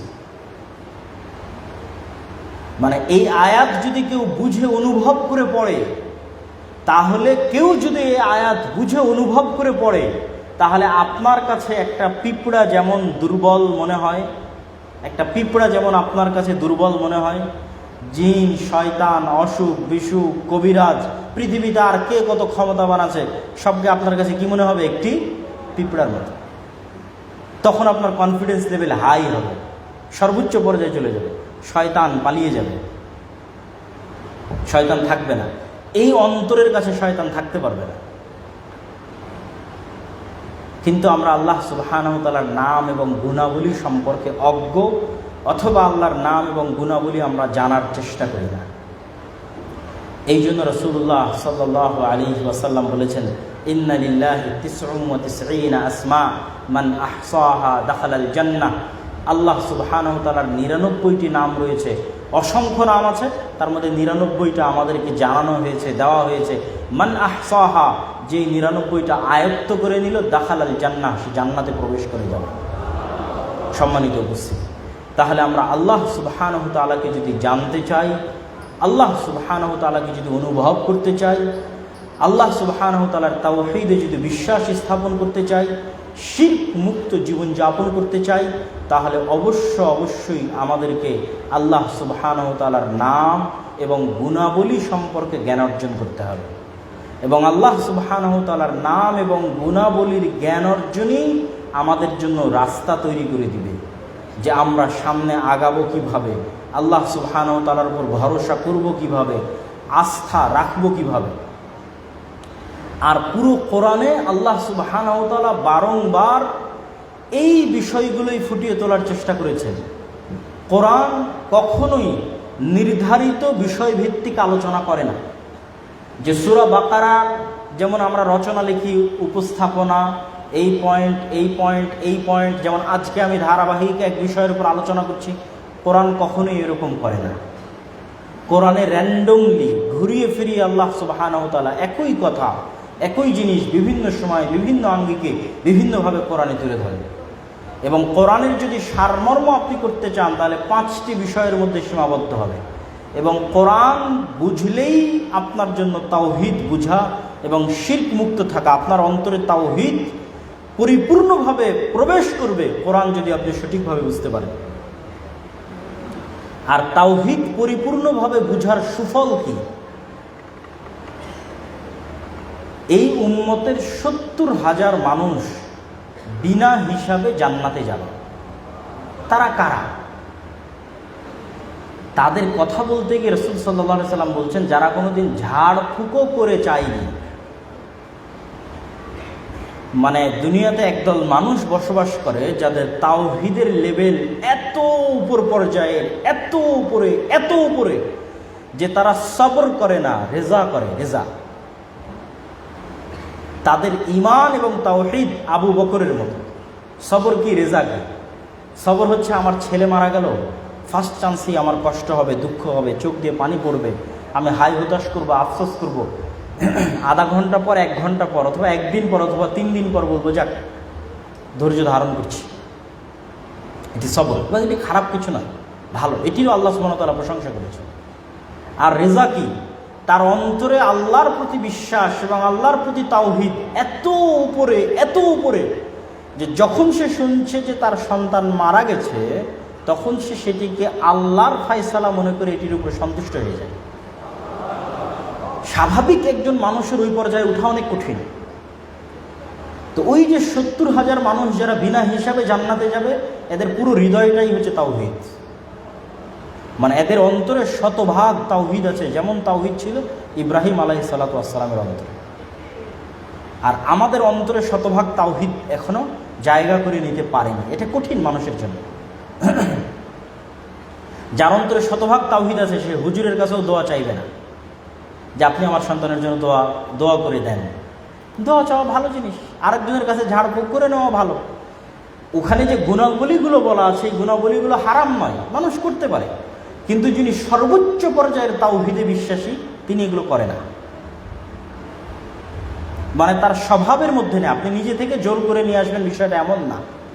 কিন্তু তার সাথে আল্লাহ সুবহানাহু ওয়া তাআলার সম্পর্ক এত গভীর যে তার স্বভাবের মধ্যে এটি অটোমেটিকই নাই। সে আল্লাহ সুবহানাহু ওয়া তাআলার ফরজ আদায় করার পাশাপাশি নফল এবং সুন্নাত এত বেশি পরিমাণে আদায় করতে থাকে যে সে আল্লাহ সুবহানাহু ওয়া তাআলার এত নিকটবর্তী হয়ে যায়, এত নিকটবর্তী হয়ে যায় যে আল্লাহ সুবহানাহু ওয়া তাআলাও তার দরবারে ফেরেশতাদের সামনে তার কথা স্মরণ করে, ফেরেশতাদেরকে তাকে ভালোবাসার জন্য আদেশ প্রদান করে, ফেরেশতারাও আর বাকি ফেরেশতাদেরকে তাকে ভালোবাসার জন্য বলে। আস্তে আস্তে সে আল্লাহর ওয়ালি, আল্লাহ সুবহানাহু ওয়া তাআলার বন্ধু হয়ে যায়। কেমন বন্ধু হয়ে যায়? তার মুখ দিয়ে যদি কোনো কথা বের হয়, সেটি পূরণ না করতে আল্লাহ লজ্জা পান। এটি বাস্তবতা। যে যখন ইব্রাহিম আলাইহিস সালাতু ওয়াস সালামের স্ত্রী সারা আলাইহিস সালাতু ওয়াস সালাম আল্লাহর কাছে দোয়া করছে যে আল্লাহুম্মা লা তুসাল্লিত আলাইয়া হাযাল কাফির, আল্লাহুম্মা ইন কুনতা তা'লাম ইন্নী আহসানতু ফারজি। হে আল্লাহ, আপনি যদি জেনে থাকেন আমি আমার লজ্জাস্থানের হেফাজত করেছি, তাহলে আজকে এই কাফেরকে আমার উপর বিজয় করিয়েন না। তাহলে সারার কানেকশন আল্লাহ সুবহানাহু ওয়া তাআলার সাথে এত শক্তিশালী যে তার মুখ দিয়ে বের হওয়া কোনো কথা আল্লাহ বাস্তবায়ন করবেন না, এতে কে লজ্জা পায়? আল্লাহ নিজে লজ্জা পায়। এবং এই সমস্ত মানুষদের সাথে পৃথিবীতে যদি কেউ শত্রুতা করে, দুশ্মনী করে, তাহলে ওই ব্যক্তির সাথে কে শত্রুতা করে? আল্লাহ শত্রুতা করে। ওই ব্যক্তির সাথে আল্লাহ যুদ্ধ ঘোষণা করে যে সে আল্লাহর বন্ধুর সাথে শত্রুতা করছে। এই জন্য কাম্মিন রজুলিন, কত মানুষ আছে পৃথিবীতে যারা দুনিয়াতে প্রসিদ্ধ কিন্তু আল্লাহর কাছে অপ্রসিদ্ধ, আর কত মানুষ আছে দুনিয়াতে অপ্রসিদ্ধ কিন্তু আল্লাহর কাছে প্রসিদ্ধ। তো আমাদেরকে চেষ্টা করতে হবে কার কাছে প্রসিদ্ধ হওয়ার? আল্লাহ সুবহানাহু ওয়া তাআলার কাছে প্রসিদ্ধ হওয়ার। কেন আমরা দিন শেষে আল্লাহ সুবহানাহু ওয়া তাআলার নিকটেই ফেরত যাব। আর এই বিশ্বাস থেকেই আমাদেরকে দূরে রাখার চেষ্টা করবে সবসময় শয়তান, যে আমরা মারা যেতে পারি, এই বিশ্বাস যেন আমাদের অন্তরে না আসে। তো আমরা যে বিষয়ে আলোচনা করছিলাম যে আমরা যদি তাওহীদ সম্পর্কে পূর্ণ বিশ্বাস আনতে চাই, তাহলে 1 নম্বরে আল্লাহর নাম এবং গুণাবলী সম্পর্কে জ্ঞান অর্জন করতে হবে, পাশাপাশি কোরআন ভালোভাবে বুঝতে হবে। এবং কোরআনের 5টি বিষয়ের মধ্যে কোরআনের আলোচনা ঘুরপাক খায়। হয় আল্লাহ সুবহানাহু ওয়া তাআলা পবিত্র কোরআন মাজিদে অতীতের নবীদের ঘটনা বলবেন, অথবা অতীতের অভিশপ্ত জাতিদের ঘটনা বলবেন, ঘুরিয়ে ফিরিয়ে বলতেই থাকবেন। এই মুসা, এই ফেরাউন, আবার 10 পৃষ্ঠা পর আবার মুসা, আবার ফেরাউন, আবার 10 পৃষ্ঠা পর আবার মুসা, আবার ফেরাউন, আসতেই থাকবে, আসতেই থাকবে, বিভিন্ন আঙ্গিকে, বিভিন্ন প্রেক্ষাপটে। এখানে ইউসুফ, ওখানে ইব্রাহিম, আবার ইউসুফ, আবার ইব্রাহিম, আসতেই থাকবে। এখানে আদ সামুদ, আবার আদ সামুদ, আবার কওমে লূত, আসতেই থাকবে, বিভিন্ন প্রেক্ষাপটে আসতে থাকবে, মানুষের সাইকোলজির সাথে, যেন মানুষের কোরআন বুঝতে সুবিধা হয় এবং মেইন মেসেজগুলো, মূল মেসেজগুলো মানুষের ব্রেনে ঢুকে যায়। তাহলে একটা টপিক আল্লাহ সুবহানাহু ওয়া তাআলা আলোচনা করবেন অতীতের ইতিহাস, এই জন্য ইতিহাসের গুরুত্ব আছে। দ্বিতীয় আর একটা টপিক আল্লাহ সুবহানাহু ওয়া তাআলা আলোচনা করবেন আল্লাহর দয়া, আল্লাহর নিয়ামত, আল্লাহর সৃষ্টি রহস্য। বারবার বলতে থাকবেন আমি আসমান জমিন সৃষ্টি করেছি, আসমান জমিনে যা আছে সব কিছু আমার অধীনস্থ, আসমান জমিনের রাজত্ব আমার, গাছপালা আমি তৈরি করেছি, বৃষ্টি আমি বর্ষণ করি, নদী নালা আমি প্রবাহিত করেছি, পাহাড় আমি স্থাপন করেছি। বলতেই থাকবেন, বলতেই থাকবেন, বলতেই থাকবেন। আল্লাহর যত সৃষ্টি রহস্য আছে, নিয়ামত আছে, ঘুরে ফিরে আসতেই থাকবে। 3 নম্বরে আল্লাহ সুবহানাহু ওয়া তাআলা বারবার আলোচনা করতে থাকবেন পরকাল। ইসলামের 2টি মৌলিক বিশ্বাস, এক আল্লাহর প্রতি ঈমান, 2 পরকালে বিশ্বাস। এই জন্য বিস্তারিত বিশ্বাস তো 6টা, কিন্তু যখনই আল্লাহ অথবা আল্লাহর রাসূল সংক্ষিপ্ত করেছে বিশ্বাসকে, তখন 2টার মধ্যে সংক্ষিপ্ত করে দিয়েছে। মান ইউমিন বিল্লাহ ওয়াল ইয়াউমিল আখির, যে ব্যক্তি আল্লাহকে বিশ্বাস করে এবং পরকালে বিশ্বাস করে, ফালইউকরিম যায়ফাহ, সে যেন তার মেহমানকে মেহমানদারি করে। এরকম অসংখ্য হাদিস এবং আয়াতে আল্লাহ এবং আল্লাহ রাসূল সংক্ষিপ্ত করেছেন 2টি বিশ্বাসের উপর, এক আল্লাহর প্রতি ঈমান, 2 পরকালে বিশ্বাস। তাহলে পরকালের বিশ্বাসের কথা কিভাবে আসবে? কিয়ামতের কথা আসবে, জান্নাতের কথা আসবে, জাহান্নামের কথা আসবে, জাহান্নামের ভয়াবহতার কথা আসবে, জান্নাতের অফুরন্ত নিয়ামতের কথা আসবে, আর কিয়ামতের মাঠের ভয়াবহতার কথা আসবে, যেমন সূরা জিলজাল, যেমন সূরা কারিআ। তাহলে এই বিষয়গুলো ঘুরে ফিরে আসতে থাকবে পরকাল। কেন? পরকালে বিশ্বাস ইসলামের একটা মৌলিক বিশ্বাসের অন্তর্ভুক্ত। এই পরকালের প্রতি দৃঢ় বিশ্বাসই আমাদের রাস্তা চলতে সহজ করবে। পরকালের প্রতি দৃঢ় বিশ্বাস না থাকার কারণে আমরা দুনিয়াকে প্রাধান্য দিই এবং পরকালকে বিসর্জন দিই। এই জন্য আল্লাহ সুবহানাহু ওয়া তাআলা কোরআন মাজিদে বারবার বলতে থাকবে যে পরকালে তোমাদের জন্য যা আছে সেটি দুনিয়ার তুলনায় বেশি কল্যাণকর। আল্লাহর নিকটে যা আছে সেটি তোমাদের দুনিয়ার তুলনায় বেশি কল্যাণকর। আর দুনিয়া তোমাদের জন্য খেলতামাশার বস্তু, দুনিয়া তোমাদের জন্য ধোঁকা। লাইবুন ওয়া লাহু ওয়ামাল হায়াতুদ দুনিয়া ইল্লা লাইবুন ওয়া লাহু, এই পুরো পৃথিবী খেলতামাশা এবং মায়াজাল ছাড়া কিছুই নয়। আর পরকাল দুনিয়ার চাইতে কল্যাণকর। আল্লাহ সুবহানাহু ওয়া তাআলার নিকটে যা আছে সেটি চিরস্থায়ী এবং কল্যাণকর, সেটি হচ্ছে পরকাল। তাহলে এই বিষয়গুলোর মাধ্যমেই আপনার শিরক মুক্ত বিশ্বাস আপনার দৃঢ় হবে, আল্লাহ সুবহানাহু ওয়া তাআলার সাথে সম্পর্ক আপনার শক্তিশালী হবে, আল্লাহ সুবহানাহু ওয়া তাআলার সাথে সম্পর্ক আপনার মজবুত হবে। সম্মানিত উপস্থিতি, তাওহীদ এবং শিরকের আলোচনার এই শেষের দিকে এসে জরুরি 2-1টি কথা বলে আমি আপনাদের প্রশ্নোত্তর পর্বে চলে যাব। যদি লিখিত প্রশ্ন নেওয়ার ব্যবস্থা থাকে তাহলে লিখিত, আর যদি সরাসরি প্রশ্ন করার ব্যবস্থা থাকে তাহলে সরাসরি প্রশ্ন। সেটি হচ্ছে, যেহেতু আজকের এই আয়োজনটা তরুণ ছাত্র সমাজের কর্তৃক আয়োজন, সেহেতু তরুণ ছাত্র সমাজের প্রতি আমার বিশেষ নাসিহা এবং বিশেষ উপদেশ থাকবে। এই যে স্বৈরাচারের পতন হয়েছে দীর্ঘ 15 বা 16 বছরের ফ্যাসিজমের পরে, আমাদেরকে মনে রাখতে হবে এই দীর্ঘ 15-16 বছরের ফ্যাসিজমের জন্য ব্যক্তি দায়ী নয়, সিস্টেম দায়ী। মানে আপনাকে এই বিশ্বাস অন্তরে স্থাপন করতে হবে, না হলে আপনি ধোঁকাগ্রস্ত হবেন। আপনাকে অন্তরে এই বিশ্বাস স্থাপন করতে হবে যে আমাকে ক্রস ফায়ার দিয়ে হত্যা করেছে, গুম করেছে, আয়না ঘরে বন্দি রেখেছে গণতান্ত্রিক সেকুলার সিস্টেম। এই বিশ্বাস আপনার জন্য রাস্তা তৈরি করে দিবে।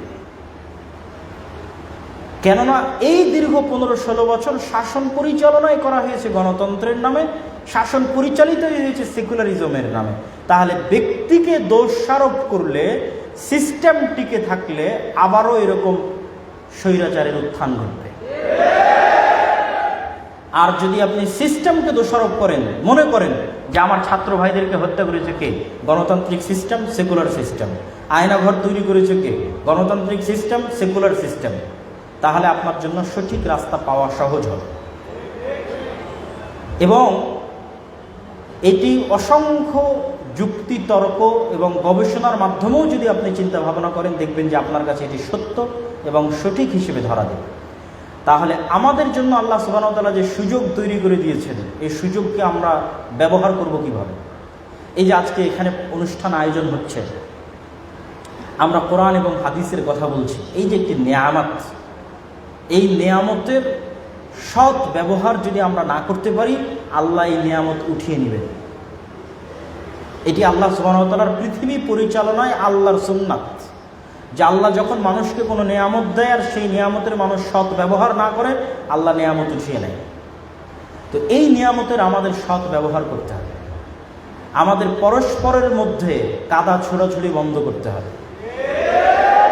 কাদা ছোড়াছুড়ি বন্ধ করে, যেমন রাসূল সাল্লাল্লাহু আলাইহি ওয়াসাল্লাম ইহুদি খ্রিস্টানদের বলতেন, তাআলাউ ইলা কালিমাতিন সাওয়াআন বাইনানা ওয়া বাইনাকুম, আসো ওই কথার দিকে যে কথা তোমার এবং আমার মধ্যে এক। তোমার তাওরাতেও আল্লাহর একত্ববাদের কথা আছে, তোমার ইনজিলেও আল্লাহর একত্ববাদের কথা আছে, কোরআনেও আল্লাহর একত্ববাদের কথা আছে, ওইটার দিকে আসো। তো আমাদের মধ্যে এরকম অসংখ্য বিষয় আছে যেই বিষয়গুলোতে আমরা কমন, সেই কমন গ্রাউন্ডের দিকে আহ্বান করতে হবে। আর মতভেদপূর্ণ বিষয়ে উত্তম পন্থায় দাওয়াত দিতে হবে, ভদ্র ভাষায় দাওয়াত দিতে হবে। আমরা কি মুসা আলাইহিস সালাতু ওয়াস সালামের চাইতে ভালো? আপনারা কি মনে হয় আমরা কি মুসা আলাইহিস সালামের চাইতে ভালো? যেহেতু আমরা নবী না, সেহেতু অবশ্যই মুসা আলাইহিস সালামের চাইতে ভালো নই। আর আমরা যাদের মধ্যে দাওয়াতি কাজ করছি তারা কি ফেরাউনের চাইতে খারাপ? খারাপ। তাহলে আল্লাহ যদি মুসাকে আদেশ করেন যে তুমি ফেরাউনের সাথে নরম ভাষায় কথা বলবে, তাহলে আমি যখন মানুষের মধ্যে দাওয়াতি কাজ করব, তখন আমার ভাষা যদি কর্কশ হয়, তাহলে আমি কি রাসূল সাল্লাল্লাহু আলাইহি ওয়াসাল্লামের সুন্নাতের অনুসরণ করছি? আমি মানুষকে তুচ্ছ তাচ্ছিল্য করে দাওয়াত দিতে পারবো না। আল্লাহ সুবহানাহু ওয়া তাআলা নিজেও কোরআন মাজিদে কখনোই মানুষকে তুচ্ছ তাচ্ছিল্য করে দাওয়াত দেননি। ইহুদিদের মতো অভিশপ্ত জাতিকে আল্লাহ কি সম্মান দিয়ে দাওয়াত দিয়ে যাবে, কোরআন খুলে আশ্চর্য হবে। ইয়া বানি ইসরাঈল আযকুরু নি'মাতি আল্লাতী আন'আমতু আলাইকুম, হে বানু ইসরাইলেরা স্মরণ করো সেই সময়ের কথা, আমি তোমাদেরকে কি মর্যাদা দিয়েছিলাম, কি সম্মান দিয়েছিলাম। তো বানু ইসরাইল নামে ডাকাটাই তো ওকে সম্মান দেওয়া। আবার বলতেছে স্মরণ করো তোমাকে কি সম্মান দিয়েছিলাম, কি নিয়ামত দিয়েছিলাম। আল্লাহ চাইলে তো বলতে পারে যে এই অভিশপ্ত ইহুদিরা, নবীদের হত্যাকারীরা, কিন্তু এটি আল্লাহর দাওয়াতের স্ট্র্যাটেজি নয়। তাহলে আমরা দাওয়াত দিতে গিয়ে যদি আমরা মানুষকে তুচ্ছ তাচ্ছিল্য করে কথা বলি, ছোট ভাষায় কথা বলি, তাহলে এই যে আল্লাহর নিয়ামত যে পরিবেশ বিরাজ করছে, এই পরিবেশটা কি হবে? নষ্ট হবে, এবং আল্লাহ সুবহানাহু ওয়া তাআলা এই নিয়ামত উঠিয়ে নেবে। তৃতীয় আরেকটি যেটি করণীয়, যে যুবক ভাইয়েরা আজকের অনুষ্ঠান আয়োজন করেছে, এই রকম উপস্থিত বক্তব্য দিয়ে মানুষকে উৎসাহিত করা যায়, মানুষের অন্তরে আগ্রহ তৈরি করা যায়, কিন্তু মানুষকে প্রকৃত অর্থে একাডেমিক জ্ঞান দেওয়া যায় না। একাডেমিক জ্ঞানের জন্য গ্রুপ স্টাডির কোনো বিকল্প নাই, বই ভিত্তিক গ্রুপ স্টাডির কোনো বিকল্প নাই, যে আমরা নির্ধারিত বই নিলাম এবং সেই বইয়ের উপর ধারাবাহিক প্রতি সপ্তাহে আমরা পড়তে থাকব এবং পরস্পরে আলোচনা করতে থাকবো আজকের এটি থেকে আমি কি বুঝতেছি। এটির মাধ্যমে জ্ঞানের ডেভেলপ হয়, জ্ঞানের মাধ্যমেই মানুষের পার্সোনালিটিতে পরিবর্তন আসে, আর মানুষের ব্যক্তিত্ব এবং পার্সোনালিটিতে পরিবর্তন আসলেই সমাজে পরিবর্তন আসে। এই যে 5ই আগস্টের এই সুযোগ ইসলামপন্থী দলগুলো কাজে লাগাতে পারেনি।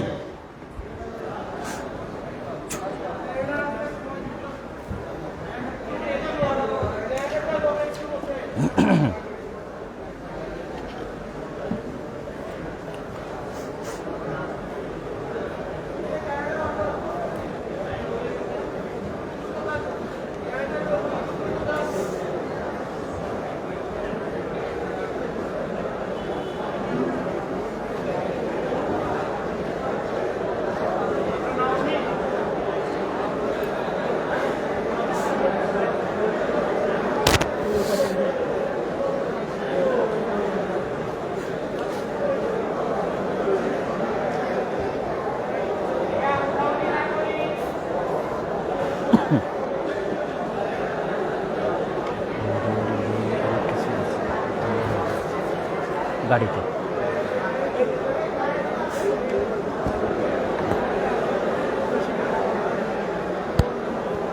জেনারেটর দিতে কি দেরি হবে? দিচ্ছে না কেন?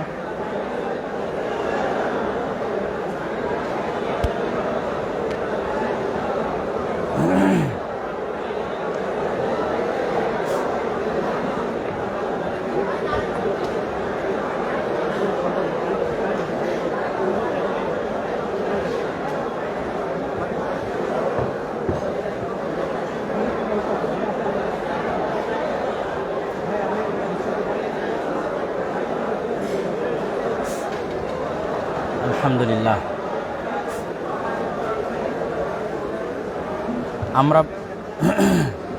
আমরা বলছিলাম, আওয়াজ নাই কিন্তু।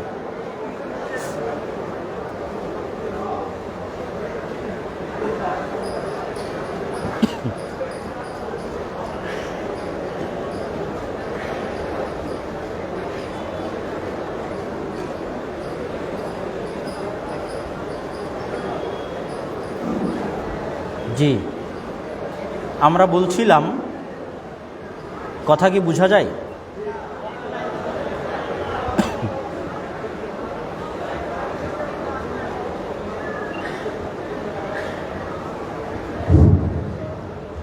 জি, আমরা বলছিলাম যে 5ই আগস্টের যে সুযোগ, এই সুযোগগুলোকে ইসলামী দল এবং ইসলামী সংগঠনগুলো কাজে লাগাতে পারেনি।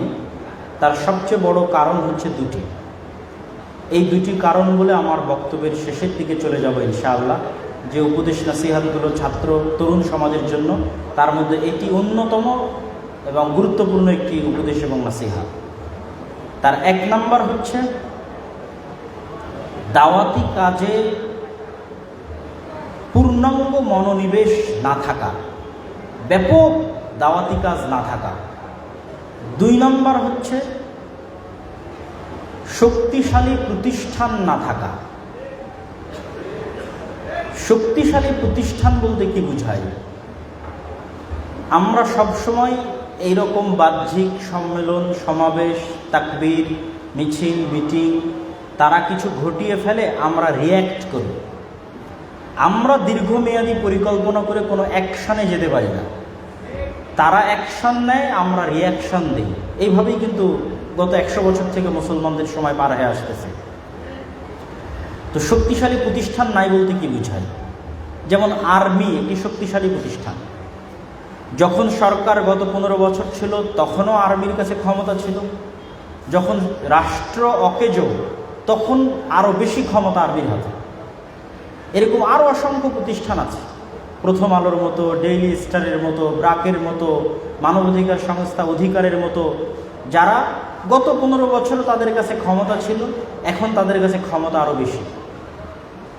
এই রকম শক্তিশালী প্রতিষ্ঠান, যেগুলোকে বলা হয় ডিপ স্টেট, রাষ্ট্র যখন অকার্যকর হয় তখন যাদের হাতে রাষ্ট্র চলে যায়, এরকম শক্তিশালী কোনো প্রতিষ্ঠান মুসলমানদের প্রতিনিধিত্ব করবে মুসলিম দেশেও নাই।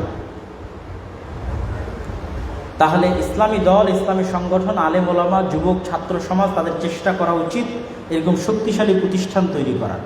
শক্তিশালী মিডিয়া যা মুসলমানদের প্রতিনিধিত্ব করবে, শক্তিশালী অর্থনৈতিক প্রতিষ্ঠান যা মুসলমানদের প্রতিনিধিত্ব করবে, যেন ভবিষ্যতে আবারও যদি কখনো এরকম সুযোগ আসে তখন সেই সুযোগটা যেন ভালোভাবে কাজে লাগাতে পারে।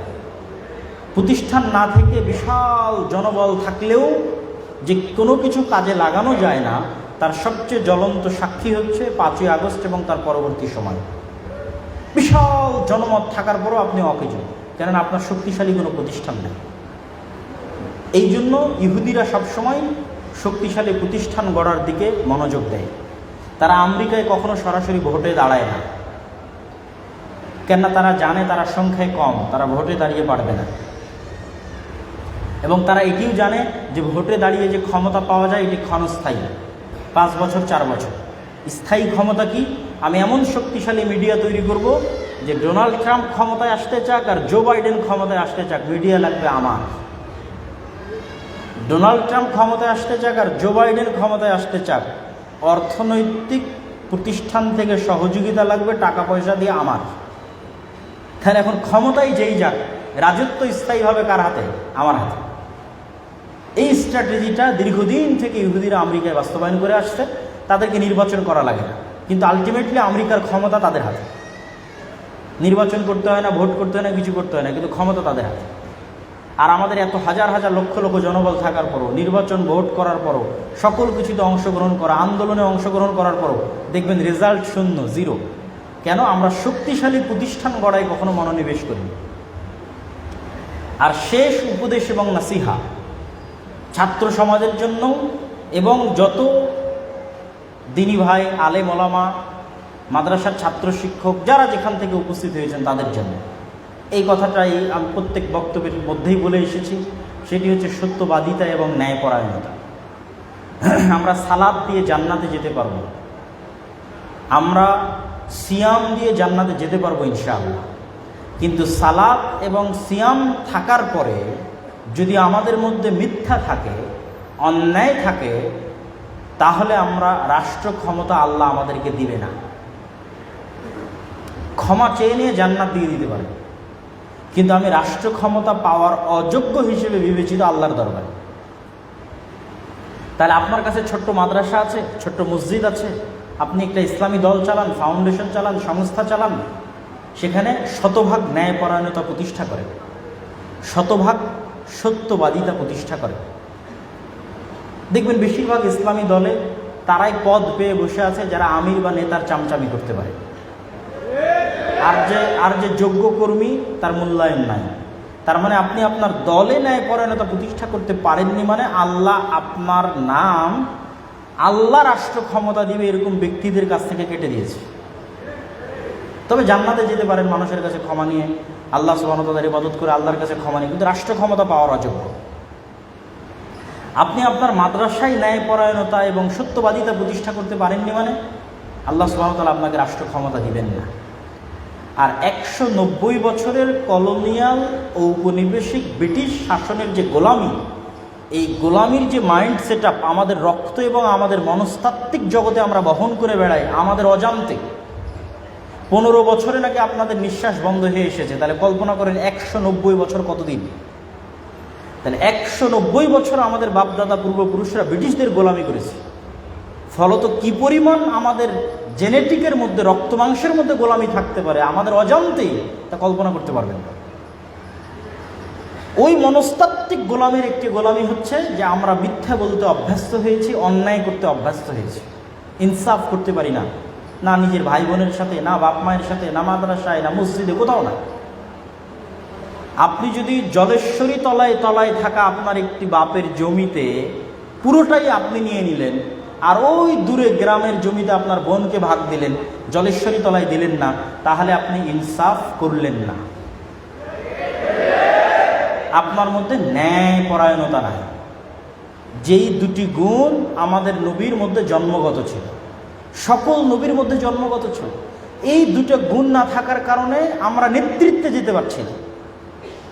আমি বলছি না যে আমি জান্নাতে যেতে পারবো না, আমার বোন যদি আমাকে ক্ষমা করে দেয় আল্লাহ আমাকে জান্নাত দিতেও পারে, কিন্তু এই আচরণের কারণে আল্লাহ আমাকে কি দিবেন না? নেতৃত্ব দিবেন না, আল্লাহ আমাকে নেতা বানাবেন না, গোলাম বানাবেন। এটি হচ্ছে গোলামির মেন্টালিটি। এরকম আরও অসংখ্য চাল চরিত্র আমরা 190 বছরের কলোনিয়াল সিস্টেম থেকে বহন করি আমাদের নিজেদের অজান্তে। এই জন্য আমাদেরকে সত্যবাদিতা, ন্যায়পরায়ণতা প্রতিষ্ঠা করতে হবে এবং গোলামির মানসিকতা থেকে বের হয়ে আমাদের দিন, আমাদের ধর্ম, আমাদের রাসূল এবং রাসূলের সুন্নাতের উপর শতভাগ কনফিডেন্স থাকতে হবে। আপনি দাড়ি রাখবেন না সেটি ভিন্ন কথা, নিজ স্বাধীনতায় যদি না রাখেন, কিন্তু আপনি দাড়ি রাখবেন না এই কারণে যে মানুষ কি বলবে, চাকরি হবে কি হবে না, সমাজে কি বলবে, বাপ মায়ে কি বলবে, বন্ধু বান্ধবে কি বলবে, তাহলে এটি হচ্ছে কলোনিয়াল মাইন্ড সেট আপ। 190 বছরের গোলামির চিহ্ন বহন করে বেড়াচ্ছেন আপনি আপনার অজান্তে। এটির থেকে পৃথিবীর বহু জাতি মুক্ত হয়ে গেছে। আপনি ফ্রান্স, ইতালি, স্পেন, ইউরোপ ভ্রমণ করে আসেন। আমি রাজশাহী বিশ্ববিদ্যালয়ের এক বক্তব্যে এই পয়েন্টের উপর বিস্তারিত আলোচনা করেছি যে কলোনিয়াল মাইন্ড সেট আপের প্রভাব আমরা কীভাবে বহন করে বেড়াচ্ছি। আজকে শুধু আপনাদের এখানে উপদেশ এবং নাসিহা হিসেবে টাচ দিয়ে যাচ্ছে। ঠিক আপনি পর্দা করতে চাচ্ছেন না, আপনার স্বাধীনতায় যদি না করেন ভিন্ন কথা, মানুষ কি বলবে, চাকরি হবে কিনা, স্যারে কি বলবে, তাহলে আপনি হচ্ছে কলোনিয়াল মাইন্ড সেট আপ বহন করতেছেন, গোলামির চিহ্ন বহন করতেছেন। এবং আমাদের রাষ্ট্রের মধ্যে ইসলাম বিদ্বেষের কাঠামো গভীরে স্থাপন করা আছে। রাষ্ট্রের কাঠামোর মধ্যে ইসলাম বিদ্বেষ আছে। রাষ্ট্র আপনার মাথায় টুপি দেখলে আপনাকে অন্যরকম ভাবে, রাষ্ট্র আপনার মুখে দাড়ি দেখলে অন্যরকম ভাবে, আপনার মাথায় হিজাব দেখলে আপনাকে অন্যরকম ভাবে। তার মানে এই রাষ্ট্রের কাঠামোর মধ্যে ইসলাম বিদ্বেষ ঢুকে গেছে। এটিও ওই কারণে যে আমরা 190 বছর ব্রিটিশ দ্বারা শাসিত ছিলাম, আমাদের সিস্টেম থেকে গেছে, সিস্টেম চেঞ্জ হয়নি। বিচার বিভাগে আইন কাদের? ওদের। আর্মি যে লয়ের ওপর চলে, এই আর্মি পাকিস্তান আর্মির খণ্ডিত অংশ, পাকিস্তান আর্মি ইন্ডিয়ান আর্মির খণ্ডিত অংশ, ইন্ডিয়ান আর্মি ব্রিটিশ আর্মির খণ্ডিত অংশ, বাংলাদেশ বিচার বিভাগ পাকিস্তান বিচার বিভাগের খণ্ডিত অংশ, পাকিস্তান বিচার ইন্ডিয়ান বিচার বিভাগ, ব্রিটিশ বিচার বিভাগের খণ্ডিত অংশ। ওই ধারা, ওই উপধারার উপর, ওই সিস্টেমের উপরেই আমাদের এই সিস্টেম এখন পর্যন্ত অব্যাহত আছে। ফলত আমাদের রাষ্ট্রের কাঠামোর মধ্যে ইসলাম বিদ্বেষ থেকে গেছে। এই জন্য এই সিস্টেম যতক্ষণ আমলে পরিবর্তন না হবে ততক্ষণ পর্যন্ত ছাত্র জনতার প্রকৃত বিজয় কখনোই অর্জিত হবে না। সম্মানিত উপস্থিতি, সর্বশেষে যে উপদেশ এবং নাসিহাগুলো দিলাম, সেই উপদেশ এবং নাসিহার সামারি হচ্ছে, আমরা এখন যে অবস্থার উপর আছে এটি আল্লাহর নেয়ামত। এই নিয়ামতকে মূল্যায়ন করতে হবে যেন আল্লাহ এটি উঠিয়ে না নেয়। এই মূল্যায়নের অন্যতম মাধ্যম হচ্ছে কাদা ছোড়াছড়ি বন্ধ করে ভ্রাতৃত্ব বাড়াতে হবে, দাওয়াতের ভাষা নম্র এবং ভদ্র করতে হবে, গ্রুপ স্টাডি বই ভিত্তিক। যেমন আজকেও আমরা সবসময় হয়তো আসার সুযোগ হয় না, বগুড়া শহরেও আমাদের সবসময় আসার সুযোগ হবে না। আমাদের যে গবেষণা কেন্দ্রিক যে বইগুলো আছে সেগুলো আজকে আপনারা গাড়িতে পেতে পারেন। আমাদের বই হোক, অন্য আর যে কোনো প্রতিষ্ঠানের বই হোক, বই কেন্দ্রিক গ্রুপ স্টাডি থাকতে হবে। তবে আমাদের বইগুলো আজকে আপনারা পেতে পারেন গাড়িতে, যাদের পক্ষে সম্ভব হবে অবশ্যই নেবেন ইনশাআল্লাহ। আর তৃতীয়ত যেটি বললাম সেটি হচ্ছে সিস্টেমকে দায়ী করতে হবে এবং কলোনিয়াল গোলামির মাইন্ড সেটআপ থেকে বের হয়ে আসতে হবে। আর সত্যবাদিতা এবং ন্যায়পরায়ণতা প্রতিষ্ঠা করতে হবে ছোট্ট থেকে ছোট্ট প্রতিষ্ঠানে। এই জিনিসগুলো যদি আমরা বাস্তবায়ন করতে পারি, আল্লাহ সুবহানাহু ওয়া তাআলা চাইলে আমাদেরকে আল্লাহ নেতৃত্বের আসন, রাষ্ট্র ক্ষমতা আল্লাহ সুবহানাহু ওয়া তাআলা প্রদান করতে পারেন। এটি আল্লাহর ইচ্ছা। আল্লাহ সুবহানাহু ওয়া তাআলা আমাদের এই পুরো আলোচনা বুঝার এবং সে অনুযায়ী মানার তৌফিক দান করুক। আল্লাহুম্মা আমিন। প্রশ্ন উত্তরের ধরন কীভাবে, সরাসরি না লিখিত? সবগুলো আপনারা হইচই না করে, না উঠে, আমি অতি দ্রুত প্রশ্ন উত্তরগুলো শেষ করব। তারপরে এখানে আজান হবে, এখানে জামাতের সালাত হবে ইনশাআল্লাহ।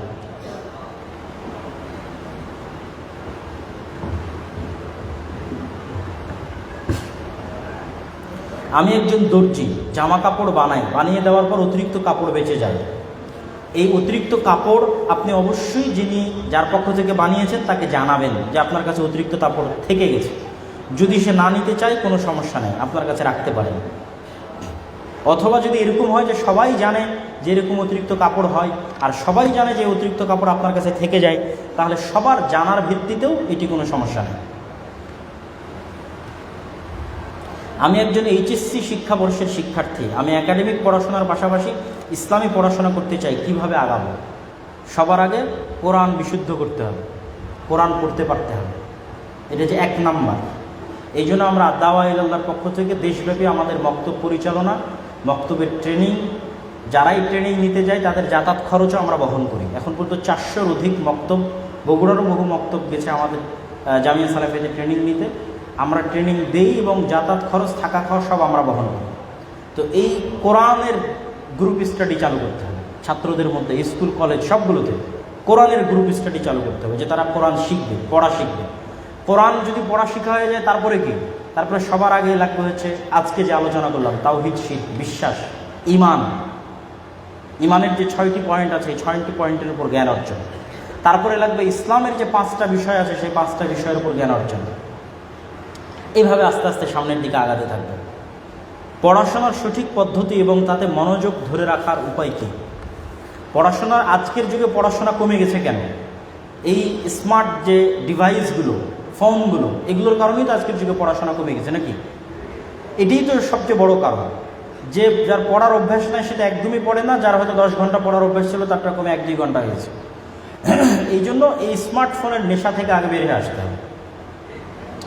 এবং এই স্মার্টফোনের নেশা থেকে বের হয়ে আসার জন্য অন্তত 2টা রুলস আজকে থেকে ফলো করা যায়। 1, ঘুমানোর আগে মোবাইল চালাবো না, ঘুম থেকে উঠে মোবাইল চালাবো না। ব্যাস, সারাদিন মোবাইল চালাবো, কিন্তু কখন চালাবো না? ঘুমানোর আগে চালাবো না, ঘুম থেকে উঠে চালাবো না। শুধু 2টা পয়েন্ট, যে আমি ঘুমানোর আগে অন্তত 1-1.5-2 ঘন্টা মোবাইল চালাবো না, আর ঘুম থেকে উঠে অন্তত 1-2 ঘন্টা মোবাইলে হাতেই দিব না। সারা রাত যখন মেসেজ দেখিনি আর 2 ঘন্টা মেসেজ না দেখলে সমস্যা আছে? কোনো সমস্যা। সারা রাত যখন ফেসবুকের টাইম লাইন দেখা হয়নি আর 2 ঘন্টা না দেখলে সমস্যা। এটাই আপনার প্রোডাক্টিভিটি লেভেল বাড়িয়ে দিবে। যখনই আপনি মোবাইল মুক্ত থাকবেন সকালবেলা, তখনই ব্রেনে কাজ আসবে। কি কাজ করবে? ব্রেনে কাজ আসবে। আর সকালবেলা উঠেই যখন আপনি মোবাইল হাতে নেন তখন কিন্তু ডিস্ট্রাকশন, মনোযোগ বিচ্ছিন্ন হয়ে গেল, আর সারাদিন আপনি এটা লাইনে তুলতে পারবেন না। অতএব মোবাইলের নেশা কমালে অন্তত ন্যূনতম প্রোডাক্টিভিটি বাড়বে এবং পড়াশোনার প্রতি মনোযোগ থাকবে। আর একটা ট্রিক্স বলে দিই পড়াশোনার মনোযোগ ধরে রাখার, পড়ার টেবিলে বসার চিন্তা রাখতে হবে যে আমি মোবাইলও চালাবো কোথায় বসে? পড়ার টেবিলে বসে, বিছানায় না বা অন্য কোথাও না, পড়ার টেবিলে বসে। মোবাইলও যদি চালাই পড়ার টেবিলে বসে। আর একটা মূলনীতি অবলম্বন করতে হবে, পড়ার টেবিলে ভ্যারাইটিস টাইপ অফ বুক, বিভিন্ন ধরনের বই রাখতে হবে। গল্পের বই থেকে শুরু করে কোরআন হাদিসের বই, একাডেমিক নিজের বই, ইতিহাসের বই, দৈনিক পত্রিকা, মাসিক পত্রিকা। এটা হচ্ছে খাবারের স্বাদ। একটা টেবিলে যখন বিভিন্ন ধরনের খাবার থাকে তখন কোনো না কোনো একটার প্রতি আপনার মনের টান তৈরি হতে পারে। আর যখন এক ধরনেরই বই পুস্তক থাকে তখন বিতৃষ্ণা হয়ে যায়। অন্তত পড়ি তো, যেটাই হোক পড়ি। পড়া তো কখনো ক্ষতিকর নয়, বরং আমি আশ্চর্য হই যে আমরা বলি যে আমরা উন্নত হয়েছে, যে বক্তব্য আমি গত বহুদিন যাবৎ দিতাম, ইদানিং দেওয়া হয়নি, যে আমরা বলি উন্নত হয়েছে। ইংল্যান্ডে গিয়ে দেখলাম ইংল্যান্ডের অমুসলিম বেপর্দা, তাদের হাতে বই, তারা ট্রেনে সফর করতেছে, বই পড়তেছে, বিমানে বই পড়তেছে। আপনি বাংলাদেশে ওই ইংল্যান্ড থেকে আসার পর ইংল্যান্ডে ওদের দেখে দেখে আমার অন্তরে তৈরি হতো যে আমিও সফর করা অবস্থায় বই হাতে নিয়ে যাব। এই অভ্যাসটা আমার আগে ছিল, ওদের দেখে আবার তৈরি হয়েছিল যে হাতে বই থাকবে, পড়বো। আবার বাংলাদেশে এসে কাউকে তো বই হাতে দেখি না। বিমান, ট্রেন, এয়ারপোর্ট, ট্রেন, কোথাও কারো হাতে বই নাই। আর তখন আমারও ওই যে মেন্টালিটিতে আঘাত করে ওই জিনিসটা আর নাই। কিন্তু তারা কিন্তু উন্নত হয়েছে পড়াশোনা করে। তাহলে আমাদের পড়াশোনার কালচারটা থাকতে হবে এবং আমাদের দিনটা জ্ঞানের দিন। অনলাইনে পণ্য বিক্রির নামে লটারি, এই লটারির ধরনটা, লটারির ধরন যদি এরকম হয় যে অন্য কেউ ক্ষতিগ্রস্ত হচ্ছে না, তাহলে সেই লটারি হারামময়, হালাল। যেমন আমি আজকে বলবো যে এখানে 5 জন প্রশ্ন করতে পারবে লটারির মাধ্যমে। এখানে কি আর কেউ ক্ষতিগ্রস্ত হচ্ছে টাকা পয়সার দিক থেকে? কেউ ক্ষতিগ্রস্ত হচ্ছে না। কিন্তু আপনারা সবাই 10 টাকা করে জমা দিলেন, 10 টাকা, সবার 10 টাকা মিলে আজ 10,000 টাকা হলো। এই 10,000 টাকা 3 জনের মধ্যে বন্টন করা হবে। তাহলে আর বাকি যারা 10 টাকা করে দিল তাদের লস হলো না? তাদের তো লস হলো। এটাই হারাম। হারাম মানে এইভাবে দেখবেন না যে ইসলাম হারাম করেছে, না, মানুষের ক্ষতি আছে এই জন্য হারাম করেছে, মানুষের ধোঁকা আছে এই জন্য হারাম করেছে। ইসলাম চায় না মানুষ ক্ষতিগ্রস্ত হোক, মানুষ ধোঁকাগ্রস্ত হোক, এই জন্য হারাম। ইসলামের প্রত্যেকটা বিধান সত্য আর ন্যায়ের উপর প্রতিষ্ঠিত। অন্যায় কিছু হোক এটা ইসলাম চায় না। এটা অন্যায় যে আমি 10 টাকা দিচ্ছি কিন্তু এই টাকাটা আমি কোনো কাজে লাগতেছে না, এটাই ধোঁকা। যদি এরকম অর্থনৈতিক লস থাকে লটারির মধ্যে তাহলে সেটা হারাম। অনেক সময় ব্যাংকে আমরা ইন্টারেস্ট ছাড়া টাকা জমা রাখি। ইন্টারেস্ট ছাড়া টাকা জমা রাখলে যদি প্রয়োজন হয় সমস্যা নেই। কোনো ব্যক্তি বিবাহের কিছুদিন পর মৃত্যুবরণ করলে এবং তার মৃত্যুর জন্য তার স্ত্রীর অন্য কারোর সঙ্গে বিবাহ হলে সেই ব্যক্তি পরকালে জান্নাতে গেলে তার সহধর্মিণী কে হবে? আমাদের নবী মুহাম্মদ সাল্লাল্লাহু আলাইহি ওয়াসাল্লামেরও এরকম স্ত্রী ছিলেন যারা পূর্বে অন্যের স্ত্রী ছিলেন, পরবর্তীতে রাসূল সাল্লাল্লাহু আলাইহি ওয়াসাল্লামের স্ত্রী হয়েছেন। তো আমার কাছে যেটি মনে হয় যে আল্লাহ সুবহানাহু ওয়া তাআলা পরকালে, যেহেতু আল্লাহ সুবহানাহু ওয়া তাআলা বলেছেন জান্নাত মানুষের চাওয়া, মানুষের চিন্তা এবং মানুষের কল্পনা শক্তির ঊর্ধ্বে, এবং মানুষের অন্তর এমন কিছু চাইবে যেটি মানুষের আনন্দিত হবে, আর আল্লাহ সেটির ব্যবস্থা করে দিবেন না, এটি অসম্ভব। তাহলে এটির সমাধান দুইটা, হয় কারো অন্তরে এরকম কিছু জাগ্রতই হবে না, এবং যেটি জাগ্রত হবে সেটি আল্লাহ সুবহানাহু ওয়া তাআলা একমত জাগ্রত হবে এবং সেই একমতটা আল্লাহ সুবহানাহু ওয়া তাআলা পূরণ করে দেবেন। মানে আল্লাহ সুবহানাহু ওয়া তাআলা কাউকে তার হক থেকে কিয়ামতের মাঠে মাহরুম করবেন না। তবে লজিক্যালি যিনি সর্বশেষে তার স্বামী হিসেবে গণ্য হয়েছেন, লজিক্যালি তিনিই তার স্ত্রী হিসেবে মৃত্যুবরণ করতেছেন, সেহেতু কিয়ামতের মাঠে তিনিই তার স্ত্রী হিসেবে গণ্য হবেন বা জান্নাতে তার স্ত্রী হিসেবে গণ্য হবেন।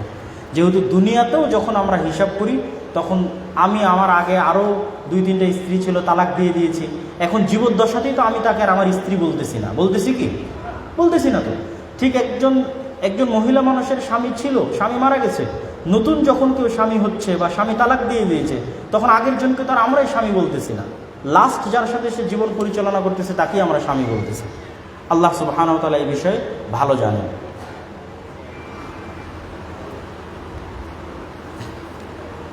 এখানে একটি প্রশ্ন এসেছে, গত আন্দোলনে আবু সাঈদ বুক পেতে দিয়েছিল, আবু সাঈদ কি শহীদ?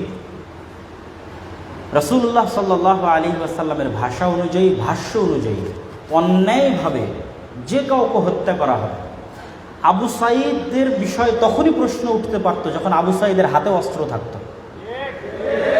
আবু সাঈদের বিষয়ে তখনই প্রশ্ন উঠতে পারত যখন আবু সাঈদও অস্ত্র দিয়ে কাউকে পাল্টা আঘাত করছিল। কিন্তু আবু সাঈদ তো নিরস্ত্র ছিল, সারা পৃথিবীর মানুষ দেখেছে। তাই একজন নিরস্ত্র মানুষকে আপনি গ্রেফতার করতে পারেন, আপনি একজন নিরস্ত্র মানুষকে বিচার বিভাগের মাধ্যমে শাস্তি দিতে পারেন। এটা কোন দেশের আইন, কোন দেশের রুলস যে আপনি তাকে ডাইরেক্ট গুলি করে হত্যা করবেন? তো অন্যায়ভাবে যে কোনো ব্যক্তিকে হত্যা করা হয় অবশ্যই সে শহীদের মর্যাদা পাবে ইনশাআল্লাহ। শায়েখ, মৃত ব্যক্তিকে কেন্দ্র করে মৃত ব্যক্তির পরিবারের পক্ষ থেকে যে খাবারের আয়োজন করা হয় তা কিসের অন্তর্ভুক্ত হবে? রাসূল সাল্লাল্লাহু আলাইহি ওয়াসাল্লামের সুন্নাত হচ্ছে, যেই বাড়িতে মাইয়েত মারা গেছে পাড়া প্রতিবেশীরা ওই বাড়িতে খাবার পৌঁছে দিবে, আর সেই বাড়িতে কোনো খাবার রান্না হবে না, অন্তত 3 দিন সেই বাড়িতে কোনো খাবার রান্না হবে না, পাড়া প্রতিবেশীরা সেই বাড়িতে খাবার পৌঁছে দিবে। কিন্তু এটা আল্লাহ রাসূলের আদেশ, হাদিস। আপনি যদি আজকে যাওয়ার সময় বই পান, তাহলে রাসূল সাল্লাল্লাহু আলাইহি ওয়াসাল্লামের সালাত বই অথবা মুমূর্ষ থেকে কবর পর্যন্ত বই, সে বই পাবেন, এই হাদিস দেওয়া আছে। আমরা সেটিকে উল্টিয়ে নিয়ে কি তৈরি করলাম? যেই বাড়িতে মৃত ব্যক্তি মারা গেছে সেই বাড়িকে খাবারের নামে আনন্দের উৎসবের জায়গা পরিণত করা হবে। যে গরু জবাই হচ্ছে, খাসি জবাই হচ্ছে, মানুষ আনন্দের সাথে সেখানে এসে খাচ্ছে, অথচ মানুষের সেখানে কষ্ট পাওয়া উচিত। তাদেরকে তাজিয়া, তাদের শোকিত হওয়ার কথা, শোক সন্তপ্ত হওয়ার কথা, শোক প্রকাশ করার কথা, সেটি না করে তারাও আনন্দের মাধ্যম হিসেবে খাবারকে গ্রহণ করছে, আমরাও গ্রহণ করছি। তো একটি মৃত বাড়িতে আনন্দের যে সিম্বল, সেই সিম্বলগুলো থাকুক, এটা লজিক্যাল নয়। খাবার আনন্দের সিম্বল, বিশাল খাবারের আয়োজন, এটা আনন্দের প্রতীক। বিয়ে বাড়িতে বিশাল খাবারের আয়োজন হয়, এই বাড়িতে তো মানুষ মারা গেছে, সেখানে আনন্দের প্রতীক কি করতেছে? এটা অযৌক্তিক। আমি কিভাবে আমার ব্যক্তিগত জীবনে এবং আমার পেশাগত জীবনে সফলতা অর্জন করতে পারি? এমন কোনো আমল আছে কি যেটির দ্বারা আমি নিজের প্রতি বিশ্বাস ধরে রাখতে পারবো? নিয়মিত 5 ওয়াক্ত সালাত জামাতের সাথে আদায় করা। নিয়মিত 5 ওয়াক্ত সালাত জামাতের সাথে আদায় করলে আপনার অন্তরের উপর আপনার কন্ট্রোল ক্ষমতা প্রতিষ্ঠিত হয়। ড্যাফোডিল বিশ্ববিদ্যালয়ের বক্তব্যে শয়তানের যে আলোচনা, সেখানে স্পষ্টভাবে আমি বিস্তারিত তুলে ধরেছি যে আপনার অন্তর কিভাবে আপনার কন্ট্রোলে আসে। যেমন আল্লাহর নবীর শয়তান ইসলাম গ্রহণ করে নিয়েছিল, আত্মসমর্পণ করেছিল, আপনার শয়তান আত্মসমর্পণ করবে যদি আপনি অন্তরের সাথে এই ফাইটে জিতে থাকেন, জয়যুক্ত থাকেন। কি 5 ওয়াক্ত সালাত আমি আদায় করবই করবো, এর চেয়ে জরুরি কোনো কাজ নাই, আর আমি মসজিদে গিয়ে জামাতে আদায় করবো। এই ফাইটে যতক্ষণ আপনি জয়যুক্ত আছেন, ততক্ষণ আপনার অন্তরের উপর আপনার কনফিডেন্স, আপনার কন্ট্রোল, আপনার ব্যক্তিগত পেশাগত সকল জীবনে আপনার সফলতা আপনার হাতে ধরা দিবে ইনশাআল্লাহ। খেলাফত ও শরীয়ত বাস্তবায়নের পথ পদ্ধতি কী? খেলাফত এবং শরীয়ত বাস্তবায়নের জন্য সুযোগ তৈরি করবে আল্লাহ, আর চেষ্টা আমাদের। তো আমাদের চেষ্টার যে পয়েন্টগুলো আজকে তুলে ধরেছি, সে পয়েন্টগুলো আপনি গণতন্ত্র দিয়ে পারবেন না। 100 বছর মুসলমানেরা চেষ্টা করেছে গণতন্ত্র দিয়ে ইসলামী খেলাফা প্রতিষ্ঠা করতে, আলজেরিয়া, মিশর, পাকিস্তান, অসংখ্য জায়গায়, কোথাও সফল হয়নি। আর একটা তন্ত্রের জন্য 100 বছর যথেষ্ট। তাহলে আপনাকে কি করতে হবে? শক্তিশালী প্রতিষ্ঠান তৈরি করতে হবে, ব্যাপক দাওয়াতি কাজ করতে হবে। শক্তিশালী প্রতিষ্ঠান আর ব্যাপক দাওয়াতি কাজ, এরকম 5 আগস্ট প্রতি 15-20 বছর পর পর আপনি চান্স পাবেন, আসবে আবারও 15-20 বছর পর। এই সিস্টেম যদি থাকে, এটা জালেম সিস্টেম, এই জালেম সিস্টেম আবার জালেম তৈরি করবে, আবার স্বৈরাচার তৈরি করবে, আবার আপনার জন্য সুযোগ আসবে। এই 5 আগস্টের সুযোগ আপনারা হারিয়ে ফেলেছেন এই 2টা না থাকার কারণে। তাহলে এই 2টার পিছনে ইনভেস্ট করেন, আবার যখন এরকম 5 আগস্ট আসবে, আল্লাহ সুযোগ তৈরি করে দিবে, তখন আপনাদের জন্য সুযোগ তৈরি হবে। সুযোগ তৈরি হলে কাজে লাগানোর সক্ষমতা থাকতে হবে, সেই সক্ষমতাটা তো আমাদের নাই। এটা তো এই 5 আগস্ট আমাদের চোখে আঙ্গুল দিয়ে দেখিয়ে দিল যে সব ক্ষমতা আমাদের নাই।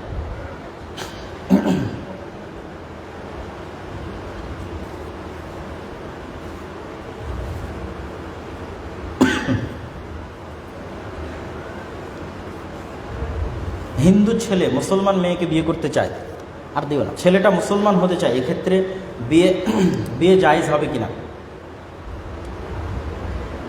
মেয়েকে বিবাহ করার জন্য মুসলিম হওয়া ভিন্ন জিনিস, আর সত্যি সত্যি মুসলিম হওয়া ভিন্ন জিনিস। রাসূল সাল্লাল্লাহু আলাইহি ওয়াসাল্লাম কি বলেছেন? ইন্নামাল আমাল বিন্নিয়াত। আগে তাকে নিয়াত সাফ করতে হবে। আমি একজন মেয়েকে ভালোবাসি, তাকে পাওয়ার জন্য মুসলমান হব, এটির দরকার নেই। সত্যিই যদি ইসলামের প্রতি আস্থা এবং বিশ্বাস থাকে এবং সেই কারণে আমি ইসলাম গ্রহণ করছি, তারপরে আমি বিবাহের প্রস্তাব দিচ্ছি, তো ইসলাম গ্রহণ করলে এবং ইসলাম গ্রহণের বিষয়টি সত্য হলে, অন্তর থেকে হলে, শতভাগ ইখলাস এবং নিয়াতের সাথে হলে, তাহলে সেই ছেলের সাথে বিবাহ দেওয়াতে সমস্যা নেই। ঘুমের মধ্যে ভয়ে আটকে উঠি, করণীয় কি? অবশ্যই আপনি যে সুন্নাত জিকিরগুলো আছে সেগুলো পড়েন না। নাস, ফালাক, ইখলাস, আয়াতুল কুরসি, সূরা বাকারার শেষ 2 আয়াত, সূরা ফাতিহা। আবার বলি, নাস, সূরাতুন নাস, কুল আউযু বিরাব্বিন নাস, সূরাতুল ফালাক, কুল আউযু বিরাব্বিল ফালাক, সূরাতুল ইখলাস, কুল হুয়াল্লাহু আহাদ, সূরা ফাতিহা, আলহামদুলিল্লাহি রাব্বিল আলামিন, আয়াতুল কুরসি, আল্লাহু লা ইলাহা ইল্লা হুয়াল হাইয়ুল কাইয়্যুম, সূরা বাকারার শেষ 2 আয়াত, আমানার রাসূল। এই বিষয়গুলো যদি আপনি প্রতিদিন সকাল সন্ধ্যায় আপনার বাড়িতে, আপনার জীবনে আমলে রাখেন, তাহলে সেই বাড়িতে এবং আপনার জীবনে শয়তানের অস্তিত্ব থাকবে না। আপনি ঘুমানোর সময় হাতে হালকা থুতু ছিটিয়ে পুরো শরীরে মেখে নেবেন, ইনশাআল্লাহ শয়তান থেকে আপনি মুক্ত অবস্থায় থাকবেন এবং ঘুমানোর দোয়া পড়ে ঘুমাবেন।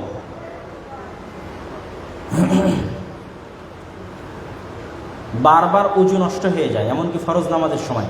প্রথমত দেখতে হবে আপনার ওয়াসওয়াসা না সত্যি নষ্ট হয়। অনেকের মনের মধ্যে ওয়াসওয়াসা কাজ করে। যদি ওয়াসওয়াসা কাজ করে তাহলে ওয়াসওয়াসা ঝেড়ে ফেলতে হবে এবং ওই অবস্থার উপরে সালাত চালিয়ে যেতে হবে, তাহলেই ওয়াসওয়াসা কমবে। আর ওই অবস্থার উপর সালাত না চালালে ওয়াসওয়াসা কমবে না। আর যদি মনে হয় সত্যিই হয়, তাহলে চিকিৎসা করাবেন, আশা করি ইনশাআল্লাহ পরিত্রাণ পাবেন।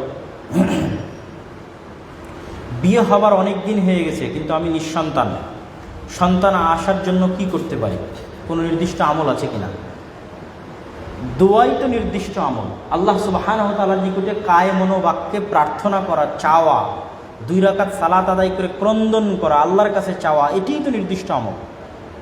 কেননা ইন্নাল্লাহা আলা কুল্লি শাইইন কাদির, আল্লাহ সকল কিছুর উপর ক্ষমতাবান। আল্লাহ ইব্রাহিম আলাইহিস সালাতু 80 বছর বয়সে সন্তান দিয়েছেন। জাকারিয়া আলাইহিস সালাতু বার্ধক্যে যখন তার স্ত্রী বন্ধ্যা, তখন জাকারিয়া আলাইহিস সালাতু আল্লাহ সন্তান দিয়েছেন। মারিয়াম আলাইহিস সালাতু আল্লাহ পিতৃবিহীন, স্বামীবিহীন অবস্থায় সন্তান দিয়েছেন। আদম আলাইহিস সালাতু আল্লাহ পিতা এবং মাতাবিহীন অবস্থায় সৃষ্টি করেছেন। তাহলে যে আল্লাহ এগুলো করতে পারেন, ইয়াখলুকু মা ইয়াশা, ইয়াহাবু লিমান ইয়াশাউ ইনাসা ওয়া ইয়াহাবু লিমান ইয়াশাউ যুকুর, আল্লাহর কোরআনের আয়াত এটি, যে আল্লাহ যা ইচ্ছা তাই সৃষ্টি করতে পারেন। আল্লাহ যাকে ইচ্ছা তাকে কন্যা সন্তান দান করেন, যাকে ইচ্ছা তাকে পুরুষ সন্তান দান করেন। তাহলে এটার ক্ষমতা কার কাছে? আল্লাহর কাছে। আর আল্লাহর কাছে পেতে হলে কি করতে হবে? দোয়া। আপনার দোয়া কত কায়মনোবাক্যে হচ্ছে, কত নত অবস্থায় হচ্ছে, কত ক্রন্দনরত অবস্থায় হচ্ছে, সেটির উপর নির্ভর করবে আল্লাহ সুবহানাহু ওয়া তাআলা এটিকে কবুল করা। নামাজ পড়ার সময় সাংসারিক চিন্তা মাথায় আসে, এ বিষয়ে করণীয় কি? আমি সব সুন্নাত সহ রোজা পর্দা করি, কিন্তু নামাজ পড়তে গেলেই অমনোযোগী হয়ে যায়। সালাতের ক্ষেত্রে অমনোযোগিতা দূর করার 1 নাম্বার বুদ্ধি হচ্ছে সালাতের প্রস্তুতি।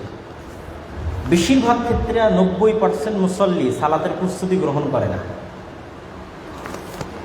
সালাতের প্রস্তুতি আপনি গ্রহণ করছেন, এটি বুঝবেন কিভাবে? আজান দেওয়া মাত্রই সকল কাজ স্টপ। আজান দেওয়া মাত্র শাটার বন্ধ, আজান দেওয়া মাত্র ল্যাপটপ বন্ধ, আজান দেওয়া মাত্র মোবাইল বন্ধ, আজান দেওয়া মাত্র বক্তব্য বন্ধ, গল্প বন্ধ, এবার প্রস্তুতি শুরু। সালাতের একটা লম্বা প্রস্তুতি আছে। আপনি ভালোভাবে সুন্নাত অনুযায়ী উজু করলেন, সুন্নাত অনুযায়ী উজু করে ভালো কাপড় পরিধান করলেন, পরিধান করে মসজিদে গেলেন, পায়ে হেঁটে গেলেন, মসজিদে গিয়ে মসজিদের হক 2 রাকাত সালাত আদায় করলেন, তারপর অপেক্ষায় থাকলেন কখন জামাত হবে। এই লং প্রসেসের মধ্যে দিয়ে যে যাবে, তার মনোযোগ। আর একজন জাস্ট উজু করেই জামাতে ঢুকে গেছে, এই 2 জনের মধ্যে আসমান জমিনের পার্থক্য আছে মনোযোগে। তা এটা সাইকোলজিক্যাল ব্যাপার, মনস্তাত্ত্বিক ব্যাপার। যে এই লম্বা প্রস্তুতি নিয়ে সালাতে যাবে অবশ্যই তার সালাতে মনোযোগ আর 10 জনের চেয়ে বেশি থাকবে। 2 নাম্বার, সালাতের যে আয়াত এবং সূরাগুলো আছে, যে দোয়াগুলো আছে, এগুলোর অর্থ নিজের মাথায় গেঁথে রাখা। এগুলোর অর্থ যদি নিজের মাথায় গেঁথে রাখেন এবং পড়ার সময় মনে রাখার চেষ্টা করেন যে সেই অর্থ মাথায় রেখে আপনি পড়তেছেন, তাহলে কিছুটা হলেও আপনার মনোযোগ বাড়বে বলে আশা করা যায়।